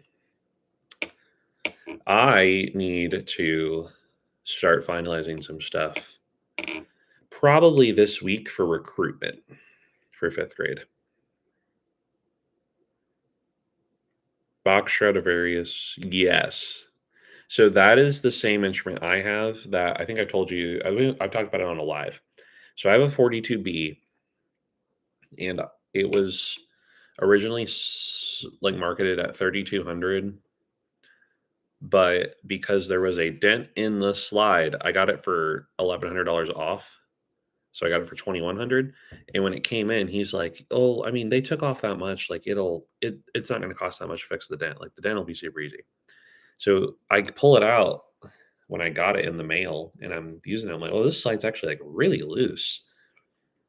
So then I show it to him in my lesson, and he's looking at it like up and down. Like, he has the slide up to his eye, going like, "Okay, where's the dent? Where's the dent?" And for probably 10 minutes, and he could not find one. He's just like, "I don't think there's a dent. I think you got it discounted for free." Sure enough. So I paid $2,100 for mine. So if you can get 1,000, that, like, you could definitely clean that up and definitely get it to a kid, and that would be a very solid quality instrument. I see you send it to me, so I will look at it after the live. I'll let you know. School doesn't use lockers anymore. They stopped after my siblings left. Like band lockers or like lockers like in the hall. Saw a sax. The mouthpiece was a French horn mouthpiece. Bro, what? Are you sure it was a sax? I once let my friend put her tuba mouthpiece. That's a new one. I haven't heard about that. Interesting. I have to see what that sounds like. I might do that. You ever heard of lockers? Interesting. Like, it was a real saxophone that you had the French horn mouthpiece on? Or is it like for funsies? Like you're just Frankensteining some instruments? Trumpet tips. Okay. What specifically? What are you asking? Because if you're going to, you ask for tips, I'm just going to say practice. High notes. Okay. So long tones. So just the same as when you were doing your middle register, you had to work on long tones to get a good tone quality. Do that same thing, but go up a partial each time. So if you're on G, go down to, and sorry if this is mirrored. It's how it's mirrored, not mirrored for me. It looks weird, but G, F sharp, and then F, so on and so forth. You can do the back and forth like the Remington, ba da da da da da, and do that. But then go up a partial each time. So then do it on C, then do it on E, do it on high G. That's one way to do it. Other ways is you can do the lip slurs, C, G, C, E, and go up, do 4-note, 5-note, 6-note, whatever you're, wanting to do range wise. And the goal is to try to make each note sound like the easy ones. Like there should be no difficult note is the goal. So if it is difficult, I would not use it as like a solo note. Like I would not try to do that like as jazz improv if I wasn't comfortable. Wait until it's in that same comfortability range. And that just takes time. It is a game of patience. No problem. What's the French horn range? So technically, brass in general, so whether you're talking about horn, trumpet, trombone, baritone, tuba, does not have a specific range technically, because like it's up to the player. So for example, if you're looking at the Missouri All-State Band standards for trombone, it goes down to ledger line below the staff E, and that is technically the lowest note you can play. It goes up to four lines above the staff for high B flat. And technically, you can go further. I've played solos in college that are written further because they do exist. Ultimately, it's based on your each player's individual embouchure. You can extend further. Versus, unless you're getting some weird fingerings on woodwinds, there's a limited range. Or if you have to make additions to the instrument to make it happen. Um, Standard French horn range, I have a player who goes down to the C, like way below the staff, like if you're thinking bass clef, second space, and I've seen that be the lowest note, um, all the way up to way above that. Like we're talking about the staff and treble clef at that point. Um, so ultimately, the range is what you can play now. Extending it, there's unlimited options. There's not really a limit to your range. There's recommended ranges. There's technically no limit. Like I had a solo that went to an F above what Missouri says is the highest note for a trombone player in college. Taught myself how to play hot cross buns. I mean, that's just where you start. Like, you know how the songs sound. So when you learn another instrument, that's one of the first things I start with. Or like when I taught myself the other instruments in school, like I taught myself trumpet and flute and everything else in high school. Go to Google, literally type in like what is your favorite song? Like what came out when I was in high school is really popular was Hamilton. So I'm like Hamilton sheet music for, and then put in the instrument you want to play. So for me, it was trumpet, and then that's how I learned trumpets because I know how it was supposed to sound. I just had to make it happen on the trumpet. So then I was like, oh, this note doesn't sound right. Am I playing the right fingering? Am I using enough air? Is it a high note? Like, do I have the embouchure set correctly? So if I couldn't figure out, I would got a tuner out. I'm like, okay, how far away am I from it?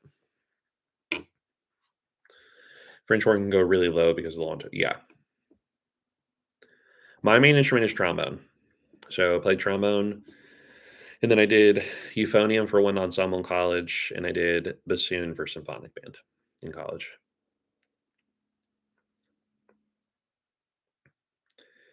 Can I make tenor sax music and play an octave lower and play it on trumpet? You don't even have to do that.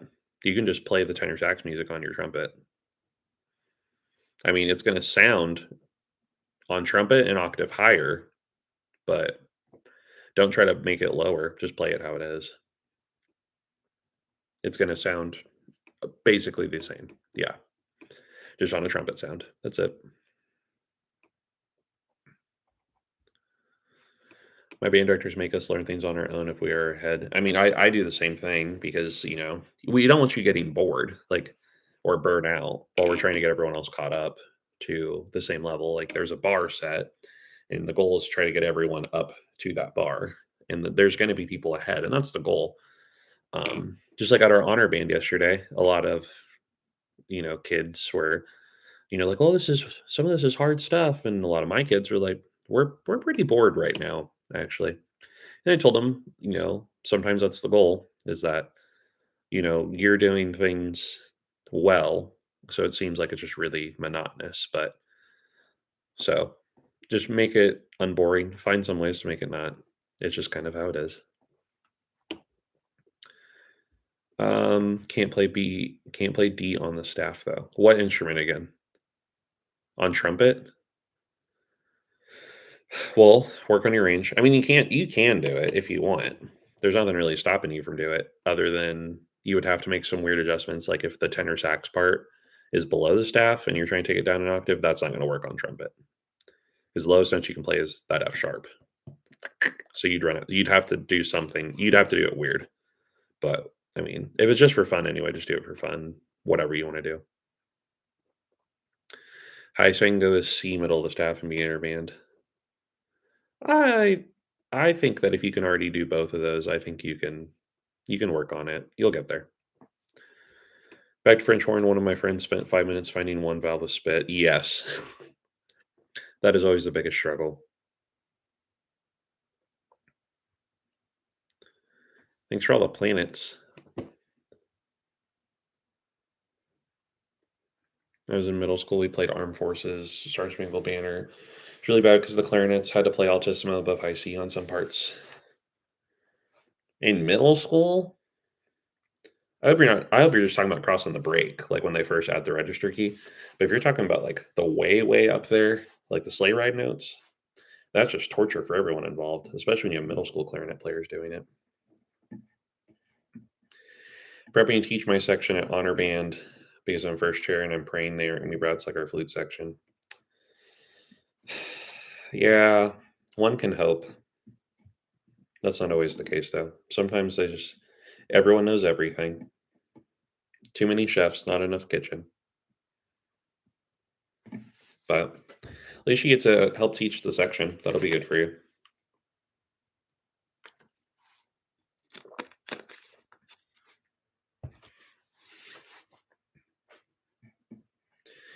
We have a triple tuning part. What are you playing? Because you're still middle school, right? That has triple tuning. In what way is this necessary? Oh my goodness.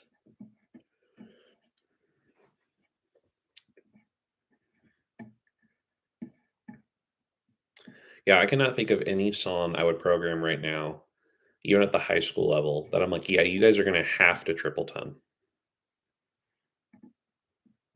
Hmm.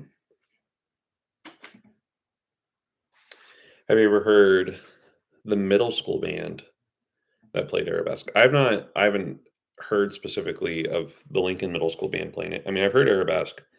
I have some kids that really want to do it. So I'm like, we have to wait for the stars to align just right to kind of make that happen. So I'm either first or second chair in our woodwind class because there are two trumpets in there. I mean, that's a good thing to brag about, being first or second chair. They don't need to know how many there are. Just say you're first or second. There you go. My band class, there are two oboes and two bassoons. Awesome. That's like a wind ensemble instrumentation right there. Let's see. I have one of each. I had two oboes. One moved away. I have a sixth grader who has her eye on oboe, and she plays flute right now. So we'll see how that boils. Like right now, I'm just like, let's kind of keep things where they're at for the time being, just to make sure that we have it. And we'll go from there. But have you ever played a piece of the Nutcracker? We have it. I think I was actually going to program something like it's an arrangement called the Nutcracker Suite. I don't know who arranged it. We have it. I think I'll have it pulled out next year. I think we'll do something with it. But how can I play C, D, and E without any valves? I need help with D. What instrument? I'm assuming trumpet that you're asking about. And if you're talking about trumpet, there's no way to play D without valves. Like if you're playing low D, you're gonna need one and three. Horn. Okay. So here's what I'm gonna tell you. I'm gonna be totally honest with you because I'm totally honest with the kids too. I'm not the best at horn. And just to give you the short story, and let's make the long story for another night. I broke my two front teeth in college during my sophomore year, and it was during my brass class for high brass specifically.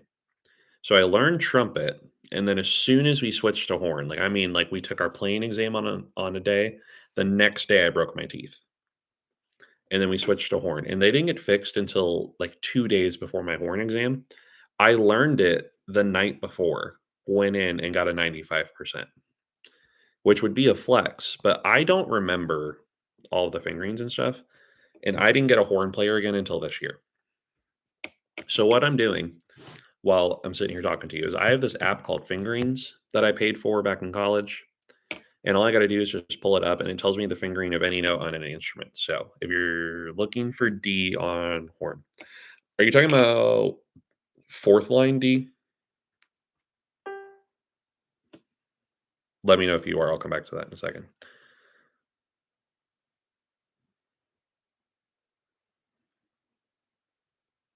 Me in the third chair flute once stole my friend's tuba.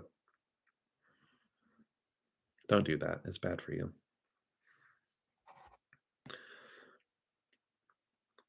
My friends are also the only ones in honor band are dying. It's trombone only on that part. Yeah, time signature changes stress me out. Especially, oh my gosh, as a conductor, especially.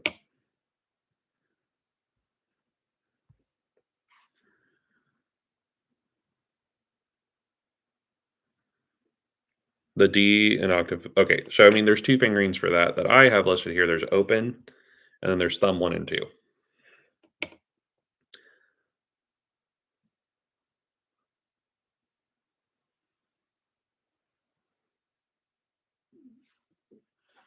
Okay, with you taking it for like 3 seconds. Well, that's stressful. I would hate that. Second row clarinet. What's the best way to prepare? Uh, Prepare your audition stuff ahead of time, and then do mock auditions. So that's what a lot of my students did. Is they prepared like my seventh graders. They had an etude in their B flat scale. Eighth grade had to do the etude in their chromatic scale. So they practiced and practiced and practiced. They stayed after with me some days. And then on Friday, we did mock auditions. So whatever you have to do for the audition,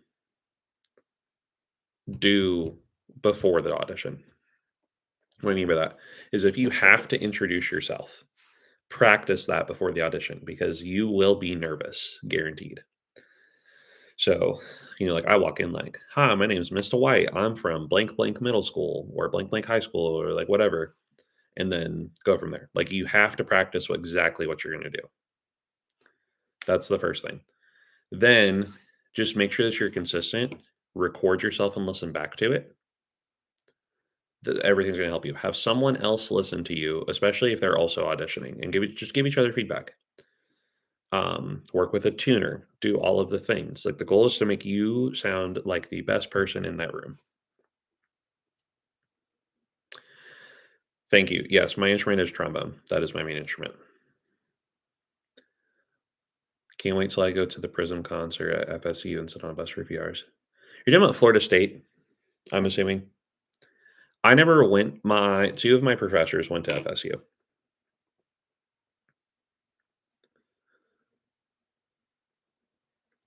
Why do I sound ugly at home, but at school I sound amazing? Well, sometimes it's just the space. Sometimes if you're trying to change anything at home, like if you're trying to be a little quieter, because I know like my parents were like, "Don't play so loud." It does sound different if you don't use enough air. So clarinet is the best. If that's what you like to play, then yeah, it has its moments. It has good qualities. Every instrument has good and bad qualities.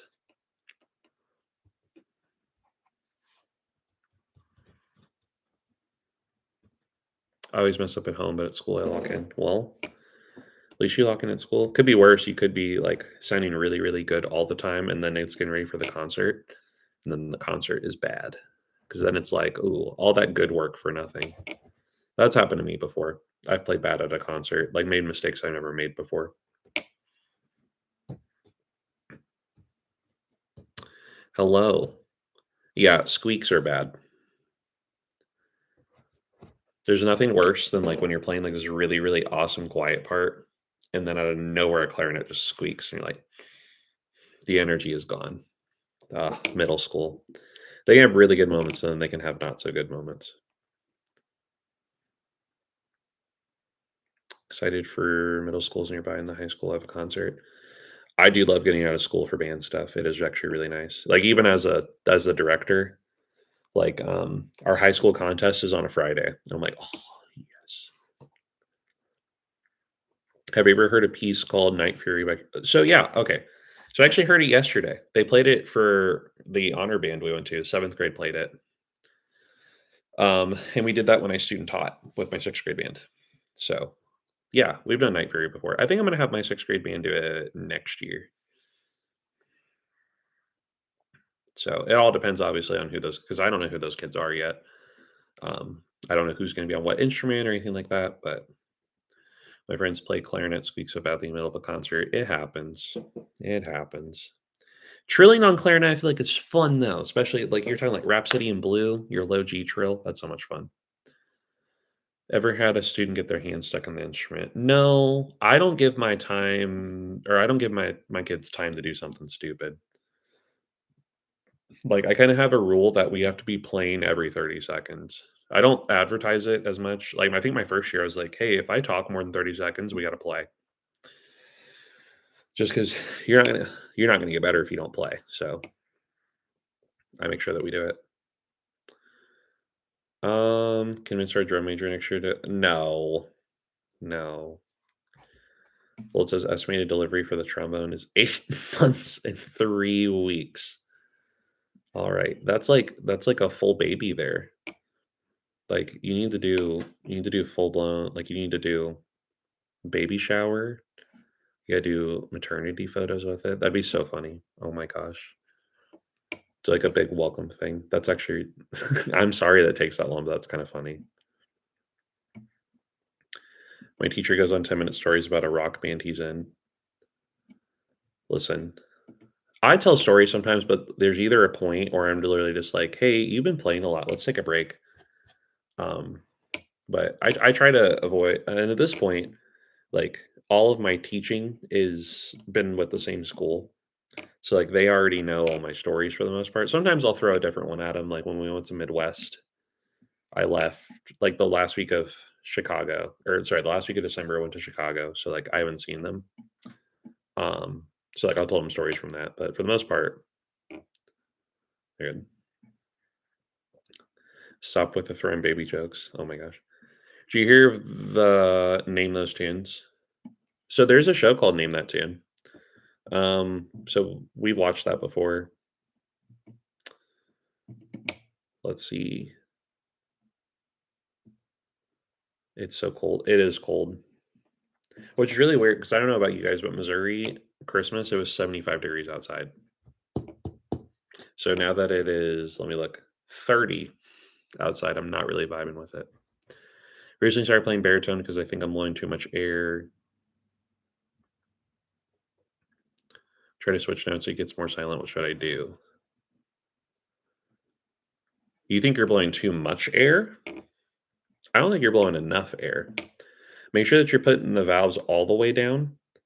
And then also make sure, like, is there a specific valve that it gets, like, the air isn't coming out? Like, there's a lot of resistance? Because if so, that means one of your valves isn't in there correctly. Like, the air isn't able to go through. So try to make sure that it's in all the way. And if it's a specific valve, let me know because then we can address that issue individually.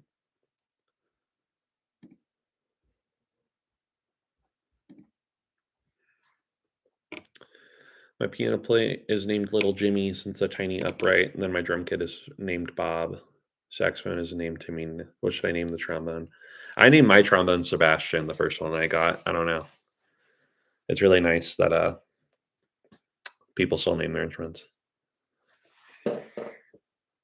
Or Buford. Do something goofy. It's a bigger instrument. It needs a goofy name. How do I convince my theater director to let us have pit orchestra? I've never even been a part of a pit orchestra. Like we didn't have that when I was in school. Um, yeah, that's interesting. I don't know. I mean, have you even had the conversation yet? Maybe sometimes you just got to ask and just ask in advance. Don't ask when the show's already been picked or anything else because they have to plan for these things in advance. Focused air, yes. Squeaky clarinet air, no. My friend's baritone third valve would move it all. Sometimes they are just like in a bad shape. So you change it to Jebediah. Make it Jebby for short. I've had the question before. I'm asking about next year's. Yeah, always ask in advance, which I think that's something we've talked about before. specifically with you. Like always ask in advance about stuff. Don't try to ask for like the moment because the moment is already it's gone. We planned for now at least 6 months ago.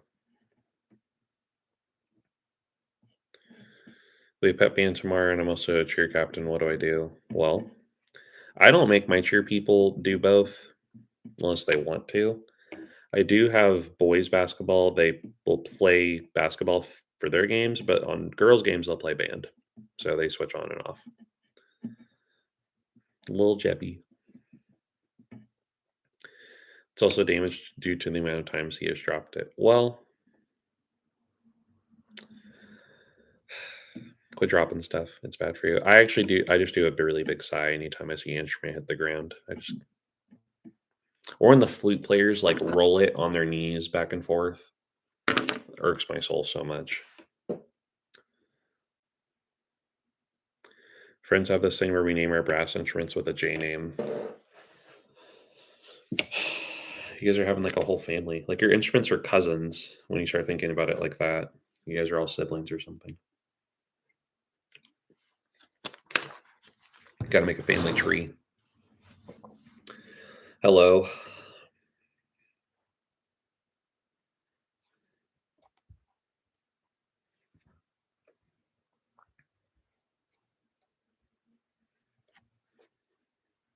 Thanks for watching our videos. Appreciate it.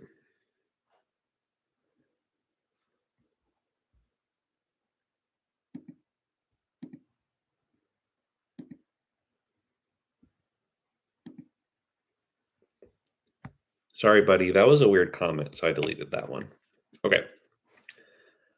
3 trumpets, 2 trombones, according to you. That's funny. Controversial, hate saxophones. Not the people, actually, some of the people. But there's. Yeah, saxophones are. They're if they're not played correctly, as are most other instruments, if they're not played correctly, they're not fun to listen to. So thanks for watching. I think it is actually about that time. So I know it's been a while since I've done a live. Sorry that I haven't had one till now, but I will try to do another one. I'm going to try to be a bit more consistent on when they are. So I will let you guys know. We'll advertise it a little bit better. Try to have something. So thank you so much for coming and hanging out. I really do appreciate it. I will get you guys some videos going. Let me know what you want to see, or if you want to talk about something specifically the next live, let me know and I'll have something planned for you. So hope everyone has a good night, and I will see you again. So.